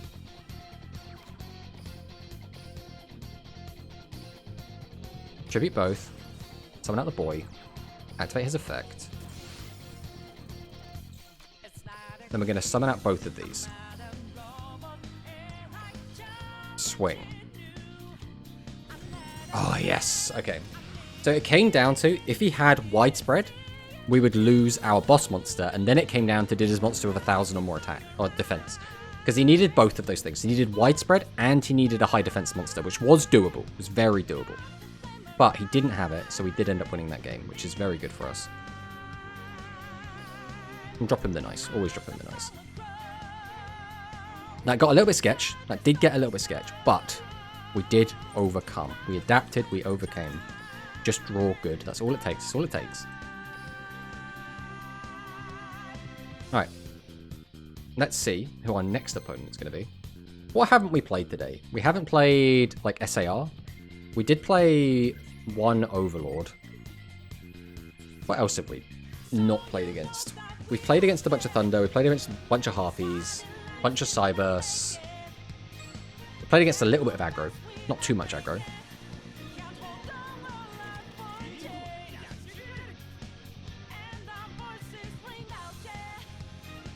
Right, we are going second with double Essel. So maybe that's a sign.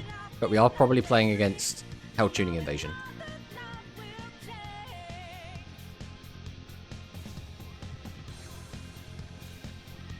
What are these sleeves? Can't even tell. Alright. Draw for turn. Heavy metal would have been nice at a special summon, but let's see what we get. We go Essel. It shouldn't make much difference, right? No matter the order we do this in. So for now, we're going to summon out the second Essel.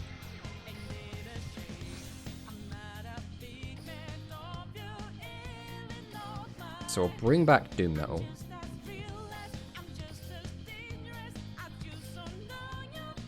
Tribute 2.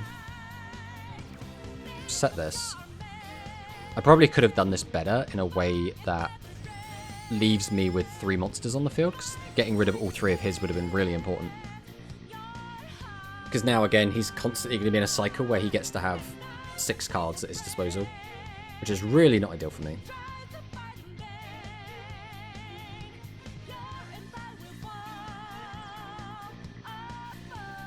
Cobalt Cobalt. On the plus side, if he does try to go for a heavy metal, or a Hell Tuning Invasion play into heavy metal, he's going to be let down a bit. But if he could just go for a heavy metal play without using Hell Tuning Invasion and just get 2500 damage in.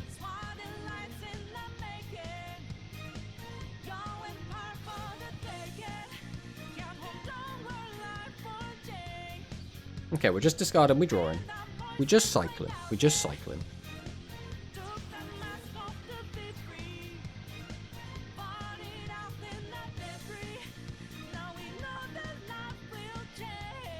Growl is a very interesting choice. And we're on Hell Tuning Invasion. Why? Why are we on Hell Tuning Invasion?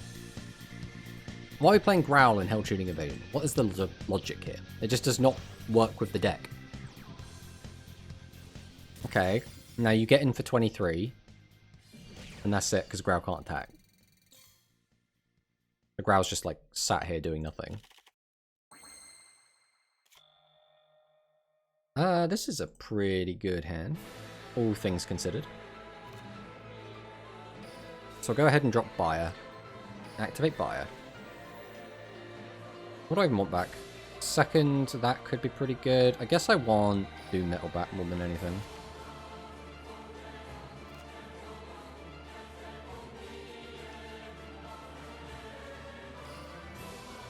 Right, we'll activate our skill.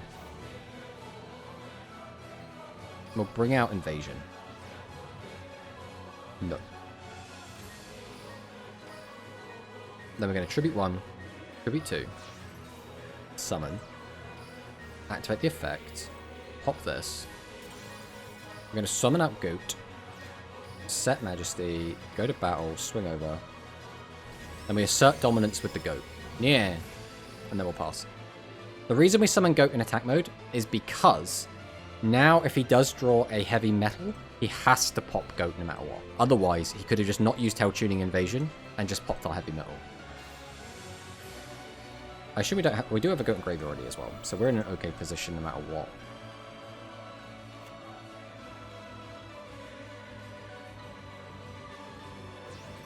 Tributes just that for Rocker.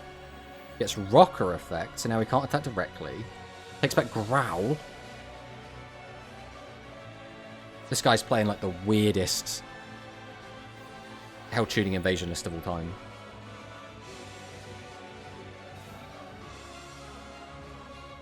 Straight to battle. Wait. No.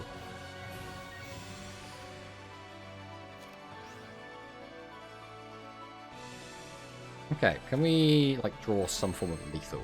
That would be nice. We have so much we can do here. Okay, we could summon that, get this out, pop that, swing, swing. The problem is you're always stuck here, and we do not have a way to get a third guy out.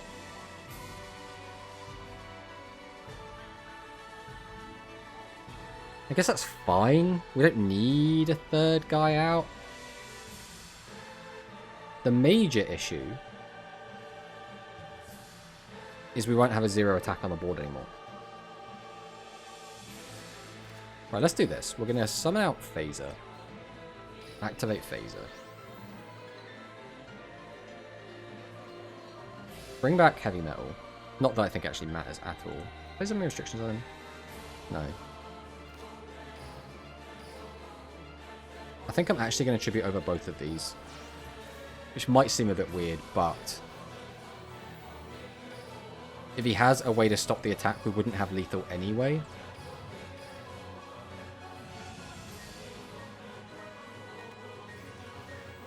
The barrier does stop it. That is actually very funny, because we could have won through that. That was the only card, I think. Because anything else, it would have meant we only got 2,500 damage in. Oh, are we going to get hyper punished?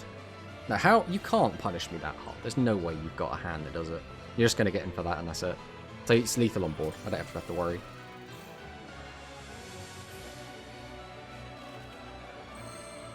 Let's not mess around. Battle, swing over.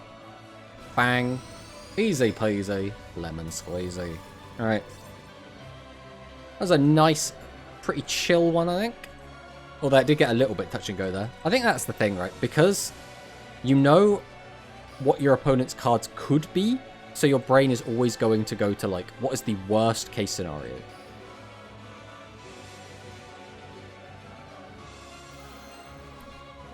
But that is just Rush, right?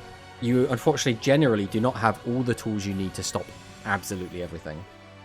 Right, 0 from Brazil. Let's see what 0's got. Playing Mimi and Mimi. So is this going to actually be an Aqua player is the next question. Definitely could be. It's probably not based on the fact that we're using a thingy skill. I'm going first, which is usually alright. Turn 1 Essel, not the spiciest thing of all time. Well, triple set pass. Let's see what our opponent's got.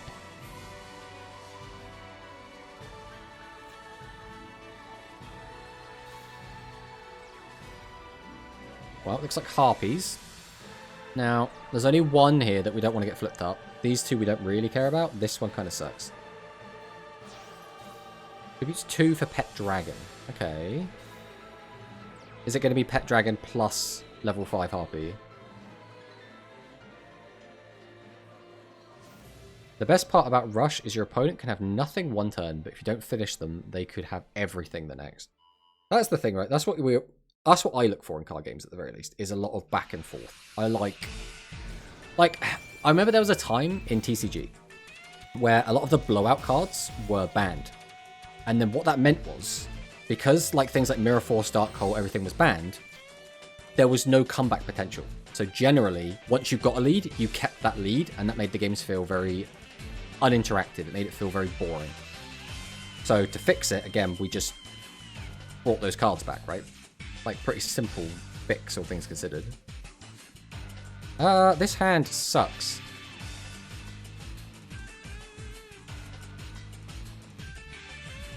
This hand, like, really sucks. Is the best thing I can do actually crash into RP's Pet Dragon? That seems awful. Surely that is not the play that we are considering right now. Like, what else do we do, though? We can't get 2 5s. There is literally no combination of cards that does that.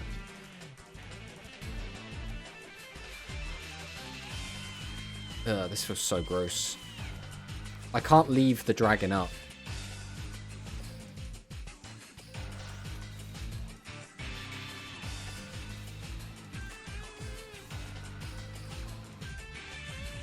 So, we probably still fucked here, but that was still the best play we have. If we leave him with Dragon, he can change our defense position monsters to attack and gain an additional 7, putting him up to 3,000 attacking over our defense monsters. How's it going? It's going okay. This game specifically, things are looking kind of rough, but today in general, this deck's actually been doing alright. Been doing pretty good. I just watched Go Rush episode 102 and it was crazy. Is 102 the latest one? I guess is going to be my question. Like, yes, 102 is the latest one. Yeah, I loved this latest season. Like, I say the latest season, like the last, like, arc. I'm a little bit disappointed with how it kind of resolved, just because I really like some of the characters. Obviously trying to, like, talk around it without spoiling. Can I... I just have, like, nothing going on here, do I? I can get a guy back. Drop this. Hope? Is Hope our strategy right now? We don't even have to use his skill. We could just summon him out. The issue is not having an extra monster kind of sucks. I think we are just going to normal summon him out later.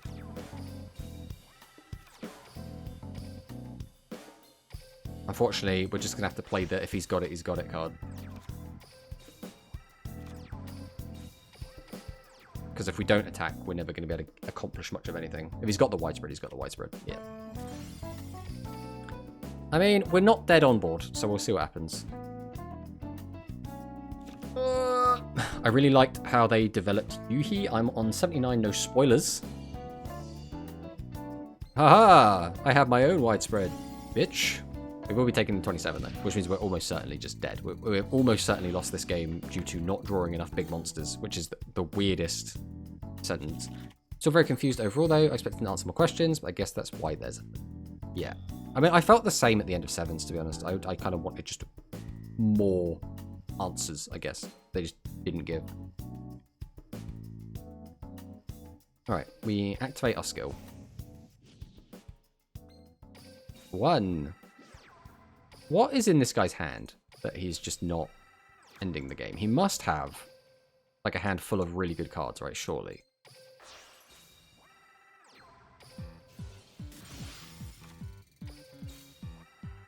We'll just set these. Go battle, swing. Pass. Like, he must have a hand that can, like, kill me through anything. Like, he's got 6 cards, 7 cards total to work with. Unless he's, like, hard bricking. He should have been able to summon something there, but I guess he just wants to try and end the game. Right, Seahorse Carrier, I believe with no targets. Tribute for Sisters. Sisters R is the most annoying one. Sets a monster in defense.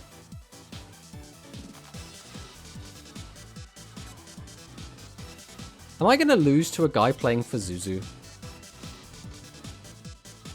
I don't want to lose to a guy playing for Zuzu. That doesn't seem like a good time. Right, we take the hundo, but we do live the turn.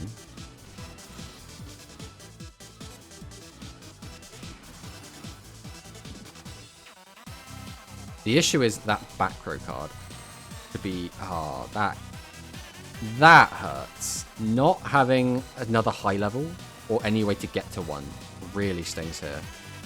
1, 2, 3, 4, 5, 6. So we have 3 high levels left in deck. We have 1, 2, 0 buyers, and all 3 phases already in the graveyard. Holy, we are really running dry on resources here. Okay. How do we want to play this? We have to get rid of this, which is not easy, because if he's got his bird trap, we'll lose 800. If we lose 800, we'll go down to 17 and lose 400 just from that. Which is really not ideal. If we just go on the defensive, he'll just change our guys to attack and we'll get cooked anyway. Our play might have to be summon Cobalt. Alright. Summon Cobalt. Activate the effect. Discard draw. Does that change anything? Not really. We can exchange either of the cards in our hand for something else, but that doesn't change it. So we basically have to just go for the heavy metal play.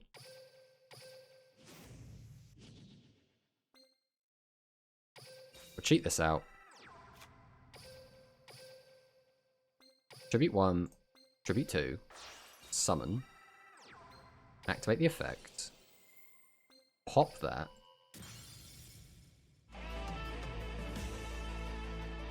I can get 2,000 damage in here. If this lives, actually it doesn't matter, right? Because I'm so big that it should not matter, even if he has his silly trap card. So he has the counter pigeons. We get the 11 in. We pass the turn. So we have some defensive options currently available to us. We only have 7 cards left in deck. That's a little bit sketch.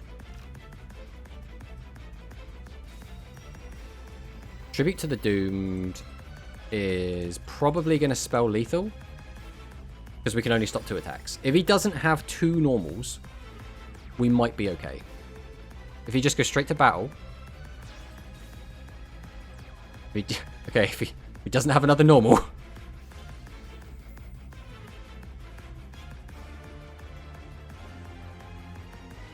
I am really falling behind on chat though.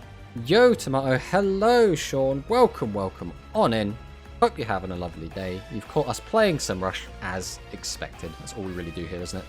What really hurts is the Fazuzu. I don't want to die to Fazuzu, man.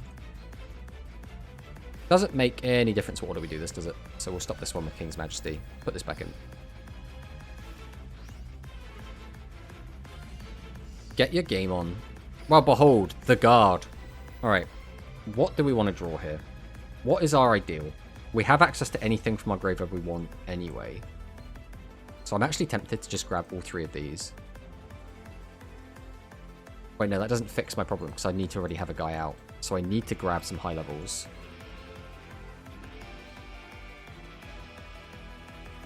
I actually think we want 1 of each. Let's do that. Let's do 1 of each. 1, 2, 3. Now we just draw lethal. That's all we do. We just draw lethal. Easy peasy. Here we go. We just draw lethal. It's as easy as that. We just declare we're going to draw lethal, and then we just draw lethal. I don't know why people always try and overcomplicate this, right? You just state your intention. We just tribute our boys off. We summon out our Doom Metal. We activate the Doom Metal. Pop everything. Go to battle. And then we just clean house with everybody's favorite, the Doom Metal. I'm actually losing track of how many harpies I've got on my replays at the moment. I guess we'll just slap another one on there. Why not? We got room.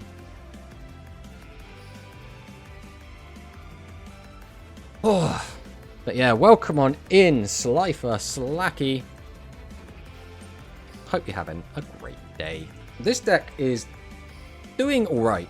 Again, I don't think this deck's going to be like a top tier deck, but like it's been doing good.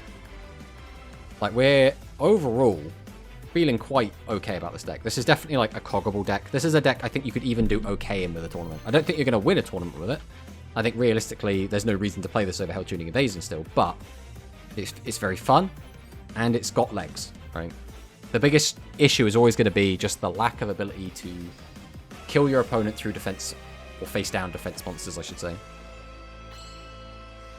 Hey, you're up to a 3 streak. Right, 5 streak on Mr. Probably Thunder or Harpies. Shadow Buyer. Doesn't do a ton for us right now.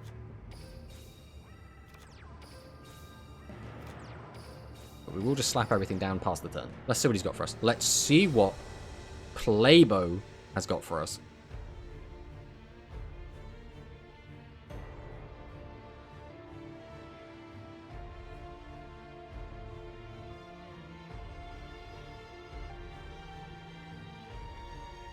Still in the draw phase.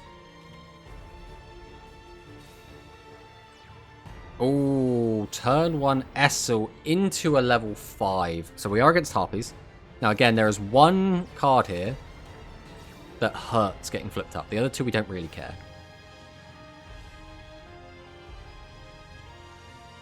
Ah, of course he hit it. Okay, we are going to use this just because Widespread Rule we don't expect to stick around. So we're just going to use it while we can before it gets popped.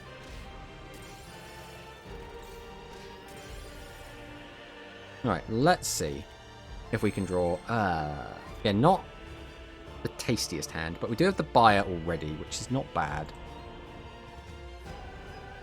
So we'll flip up Buyer. I'm trying to think like what the best way to do this is. Realistic, let's probably end on these. So we'll normal summon Goat. Activate Buyer. We'll throw Cobalt back in. Tribute 1, Tribute 2, Summon. Activate the effect. Pop this, gain the attack. We're then going to just summon these two. We're not going to bother using Rogue of Archfiend. I think just having a second attack option is just better. Oh, no usable back row, so we do get in for just a ton of damage, put him down to 1,000 immediately, which does feel pretty tasty. Let's see what he's got for us. What are his 2 back row then? Because he didn't use them to pop our back row. They could be the Pigeon Trap. It could be Talismanic Seal Array. There's a lot of things it could be. We've already seen Shield and Sword go. So we know it's not going to be like a Legend spell set.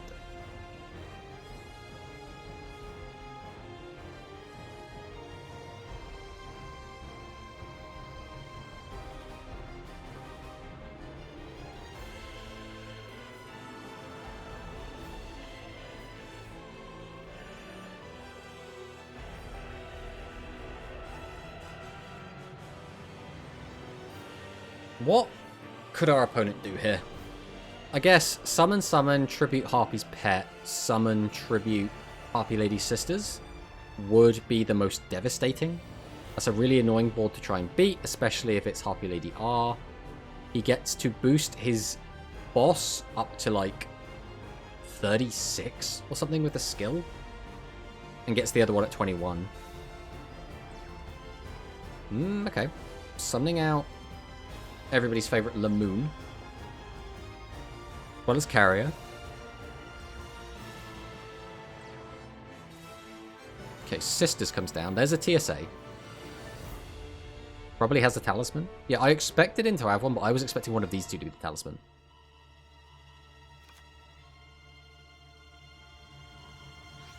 Weakens that. Again, the Talisman doesn't really accomplish much, right? It puts cards back in the deck, because he always could just attack over it anyway.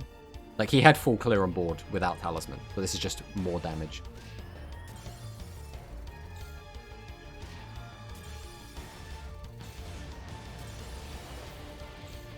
Alright, let's see what we draw here. Invasion. Fortunately, Invasion is really not ideal in this situation. Anything else other than Invasion, like any of the bosses, would have been pretty tasty here, but Invasion complicates things.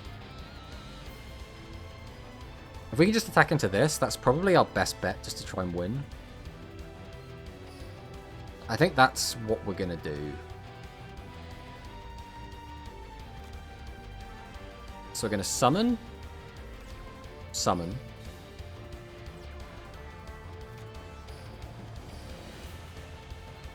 Tribute. Tribute.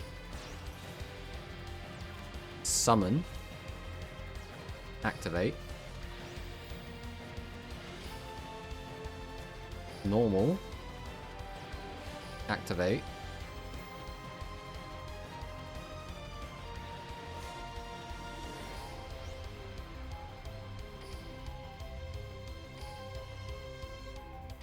Go to battle, and then we'll swing. So this beats everything except the barrier, basically.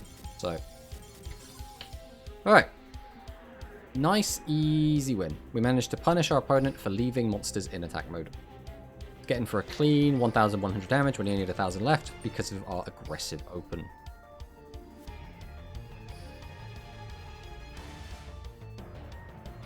And we go again.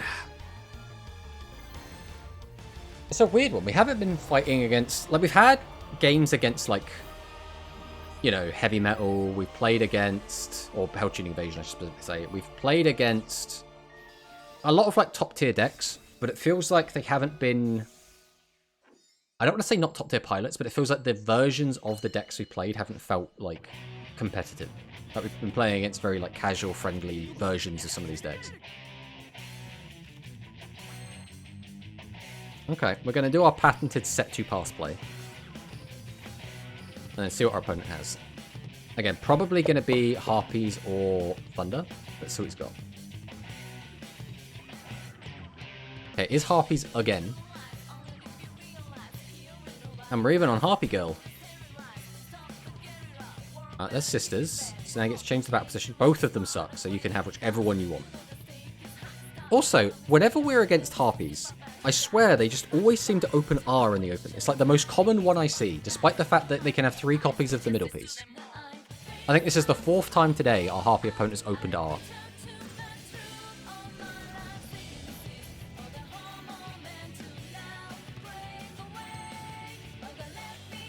That's a very funny hand.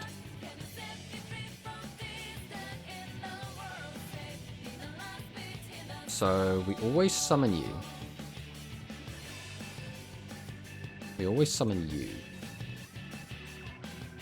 Now it comes down to what we think the back row is. I think we play around it being Counter Pigeon because there is a higher likelihood that the Counter Pigeon is in there because he can run more than one copy of it.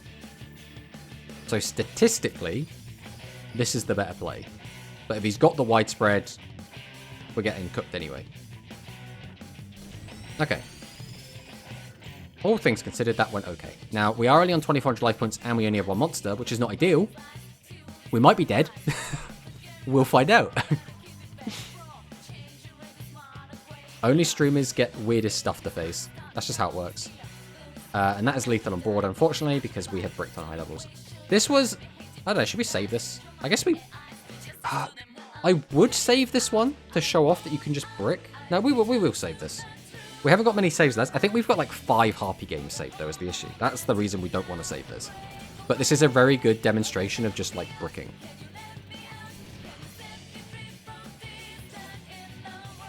The least likely to happen just happens. But we will save that. And that means we've got 1 replay spot left.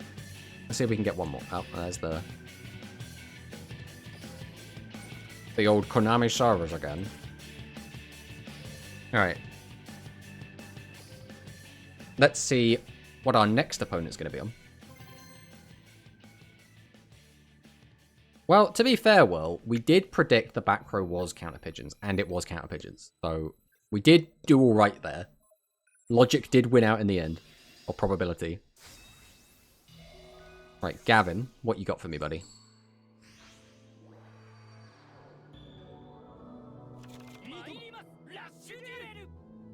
Another weird hand.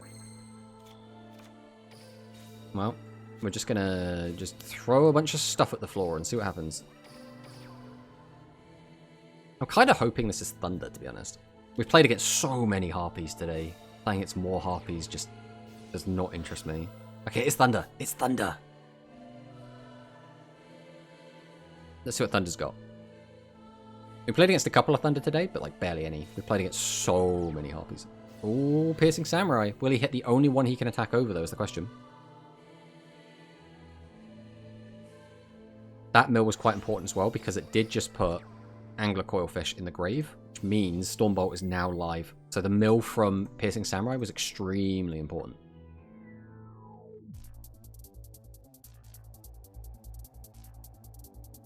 So the chances we keep a monster here are quite high, but it depends if he goes for the 33.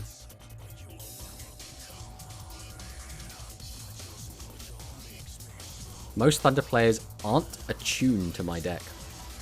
What does that mean, Manicist? You're gonna have to break that one down for me, buddy.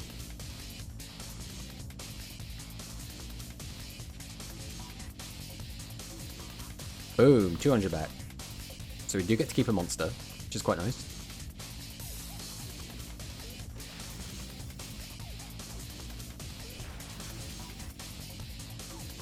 Alright, let's see what we get here.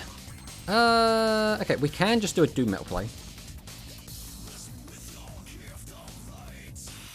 Which isn't bad. Clearing the whole board is very, very important here. So I think we will probably do that. Means most Thunder players don't know how to pilot my deck, and it gives us a bad name. I think Thunder is one of the most engaging and rewarding decks in the format, and I really, really enjoy it for that.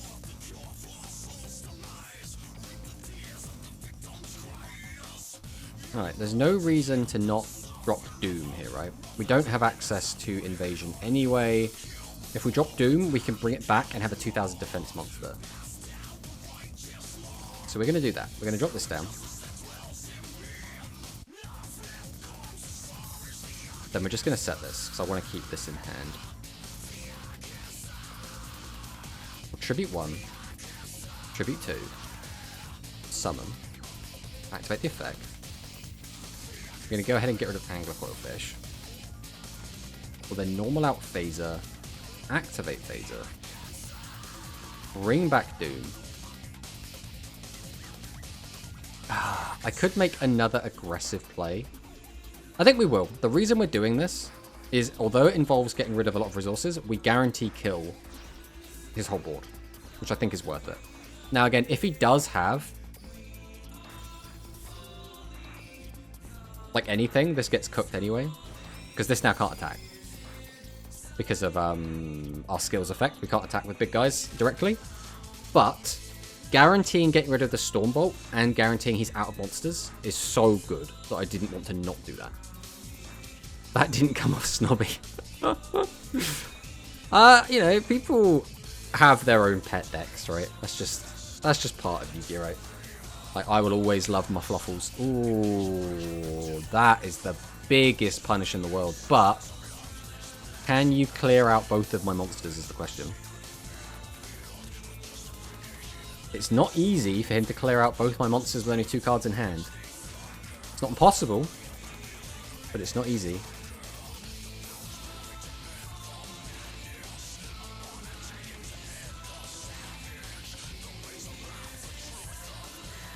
Not too fond about... Oh, he does! He does have it! We said it wasn't impossible, and it wasn't. Oh, that stings. And a back row. Jeez. Okay, this is looking quite poor for us now. Especially since we've already lost 2 of our heavy metals, and that would be the perfect counter to this. Yeah, okay. We'll just draw it. That's fine. So this is lethal outside of the barrier, right? And oh, the guard. Outside of the guard, this is straight lethal. Let's just double check quick. He hasn't got... Yeah, we have to play around widespread. So we'll go Buyer Effect. Chuck this back in. We'll go Buyer. We'll chuck this back in. Tribute 1. Tribute 2. Summon out the 3rd heavy metal that we just whipped off the top because we're a god gamer. Get rid of that. Rogue. And that's gonna be the game. And that's gonna be our last replay. I think that's gonna be us all filled up.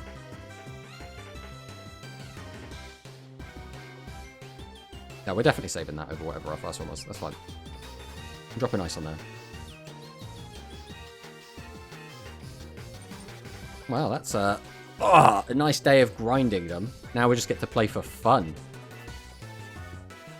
I do really like this deck. I have been thoroughly enjoying it. Whenever it works, I'm like, yeah, I'm doing it. I'm doing Royal Rebel things. Feels awesome cheating out these giant bodies, sacking them. I think that's the thing. Even in Speed, playing decks that are like really high level or like really high rank or just really high attack monsters just feels very unga bunga, me big, me strong, right? Like, I think that's a big part of why Tachyon felt so much fun, because it's just like, oh, I get to play spam out rank 8s. It's like, no, people spam out rank 4s, right? That's the norm. Then you just get to go, no, I spam out rank 8s. I think it's the same reason I was really attracted to a lot of the like Earth Machine stuff. Like trains are just so cool, right? Summoning out like 3,000 attack guys, overlaying to get out like Super Dora and stuff. These like massive, ridiculous Xyz monsters. And I think for Rush, the big like Chungo archetype is generally Royal Rebels. You just have so many of these like, big attack guys. Ooh, spellcasters. Oh, we did lose 2 guys. We have managed to keep our buyer, which is very interesting. There's Doom Metal. I mean, do we just go for a big Doom Metal play? Galaxy Eyes took over Tachyon, and they're even more... Are they more annoying? Like, surely, like, a searchable Omni has got to be worse than everything. Are we just going for the big play now? I think we are. Death Doom Requiem. 1, 2. Tribute 1, Tribute 2. Flip up Buyer. Activate Buyer.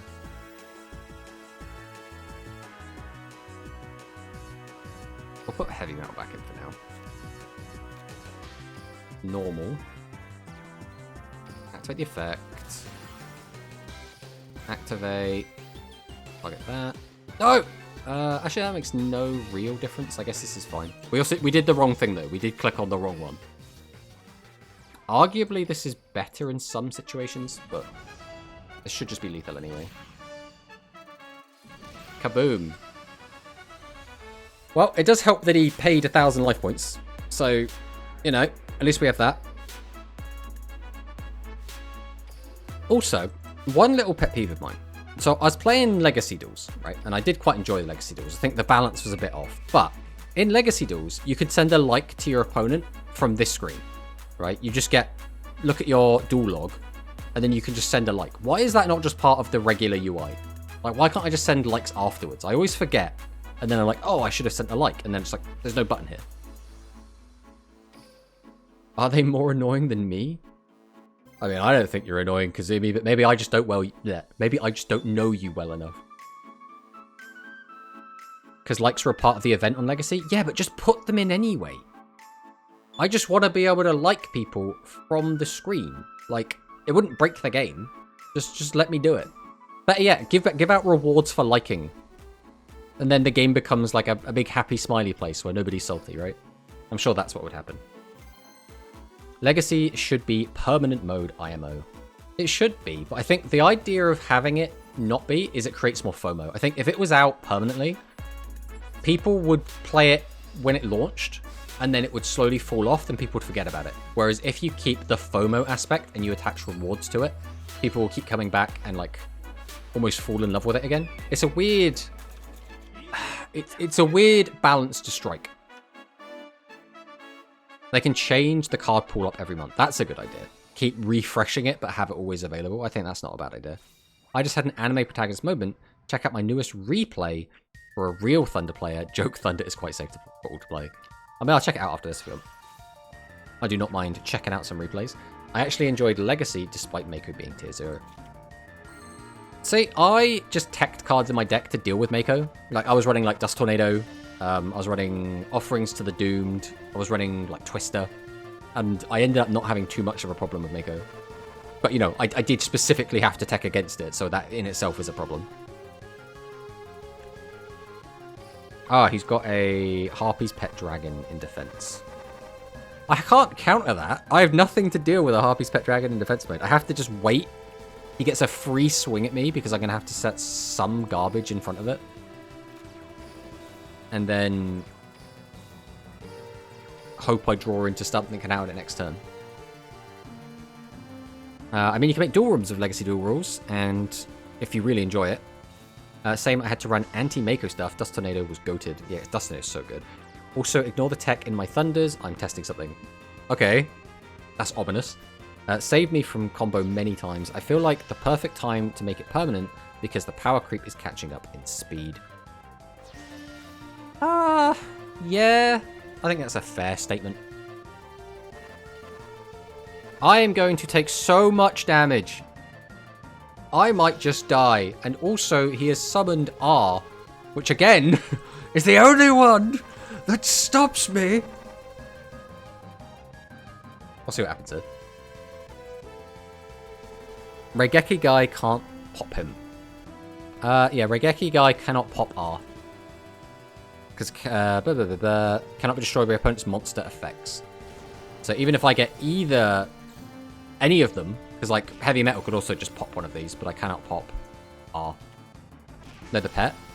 So the pet dragon you can pop, but the issue is that this guy, because I'm not using Hell Tuning Evasion, he can only pop level 4 and lower, so I can't pop any of these. I need to use Doom Metal. The issue with this is that we're currently one card short of being able to use Doom Metal, so the only play we have... Oh, we have two plays, actually. Oh, which one is more statistically likely? Discard Draw is less likely than Mill 2 hit the right one. But that means leaving a shit monster in attack mode. So I think we have to use Essel.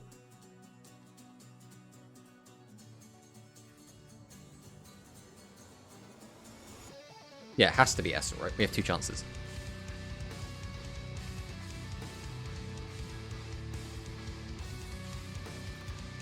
We go Essel.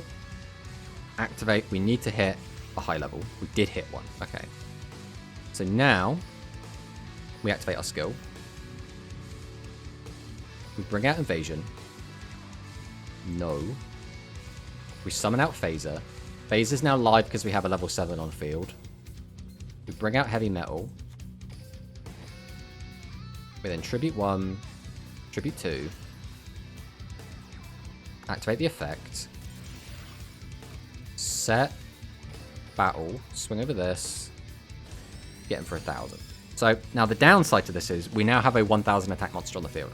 So, if our opponent is able to get to 3,500, we do just kind of die. Also, if he just has Harpy Lady Sister's middle piece and Talismanic Seal Array, we're also going to be very close to death.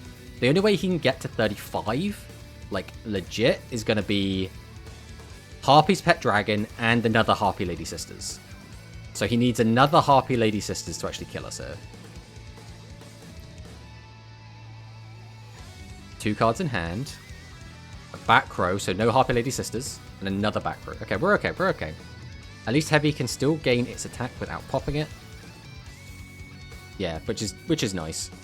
Doom Metal can't pop art anyway. Yeah, exactamundo. I mean, this is looking quite nice for us, all things considered.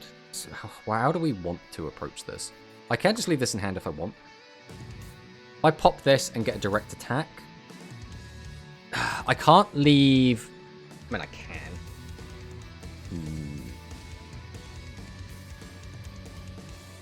We have 4 bodies, so I could get out both of my guys and pop his guy. We're like so close. If this wasn't widespread, I think we had lethal, like through pretty much anything. I mean, it's not through anything, because you could have like guard and anything else to stop our attack, but no matter what I do, I cannot fix things so that that's not the case. So, we'll summon, activate. We will put probably invasion back. Or do metal. Put invasion back. So he goes up to 5. So I can tribute over for this. If he pop this, if he does have anything to stop this attack, the rest of the monsters, no matter what I have, are not going to have enough attack to realistically accomplish anything. So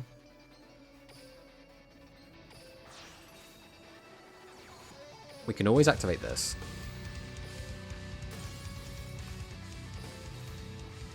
Then it comes down to, do I set this and have 2 monsters to block, or do we summon out invasion? If he summons something that can change my battle positions, he's going to attack over invasion anyway. And if he can get over that, he can get over anything. So I think we leave the invasion in hand. So now he flips over Widespread Ruin. Oh, the barrier. Oh, that's game then. That is just lethal. Nice. I really don't understand why people are still on the barrier. Especially in Harpies, when you have a better trap card available. Like, outside of the recycle from the barrier, which, if you're playing the guard, you'll be recycling anyway, and if you're playing TSA, you'll be recycling anyway, so it's like, why bother? I don't know, it's a weird one.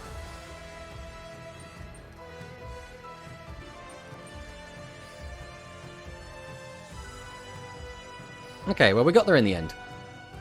And isn't that really... Oh, we were going to watch a replay, that's right. We were going to go and watch a Manicist replay.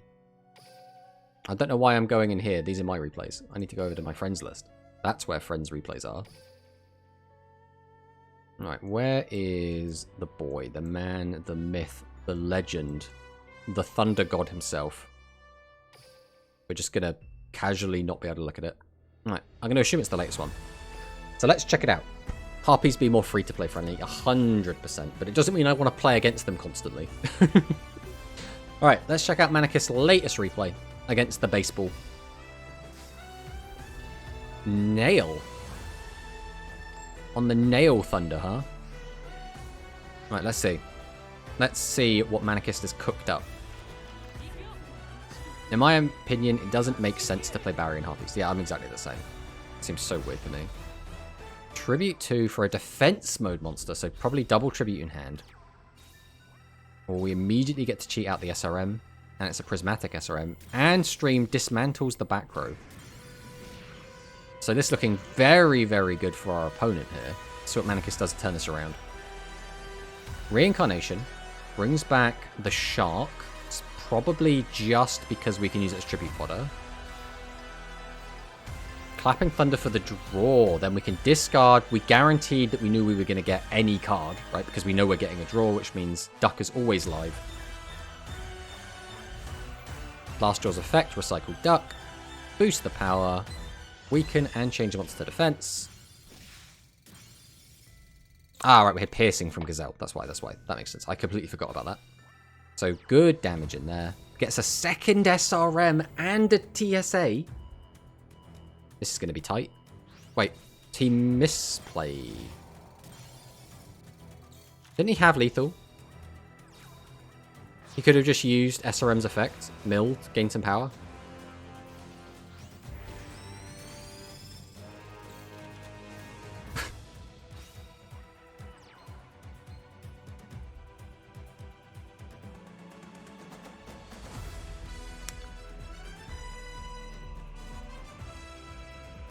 I have a feeling this is what Manicus was talking about when he said, don't worry about the weird tech card.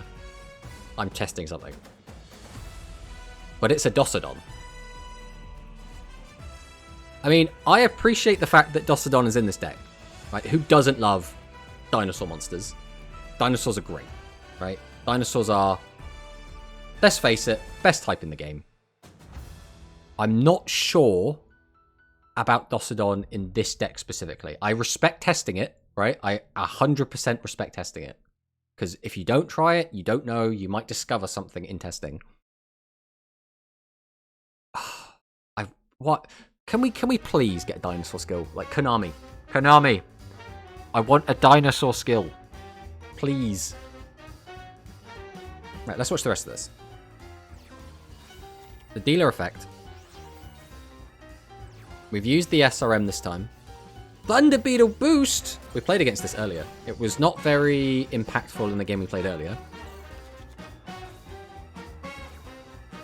Okay, we got some boys. We do have our duck. We do get a free draw.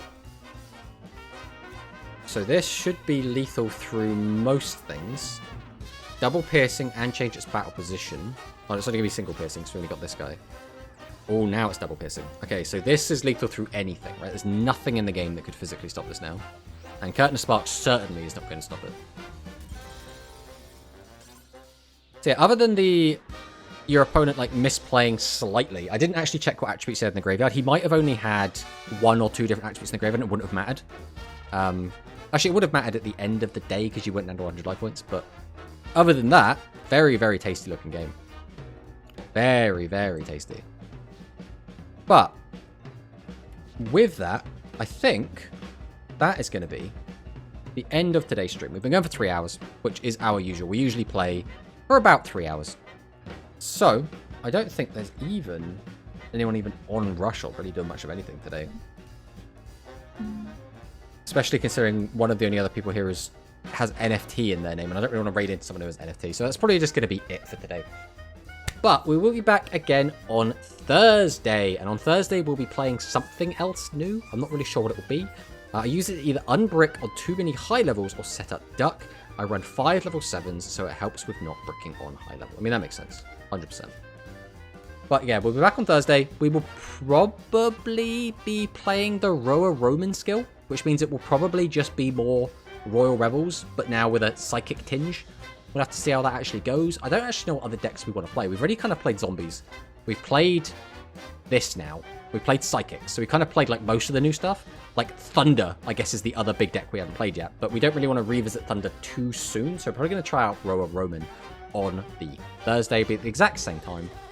And again, just so that everyone is aware, there is a tournament over at the Rush Duel Links Discord server that will be hosted by Hylister and kind of owned, I guess, by Colossus.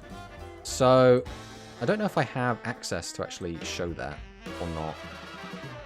Let me see if I have the ability to do so, because I think they posted it somewhere. Let's have a look.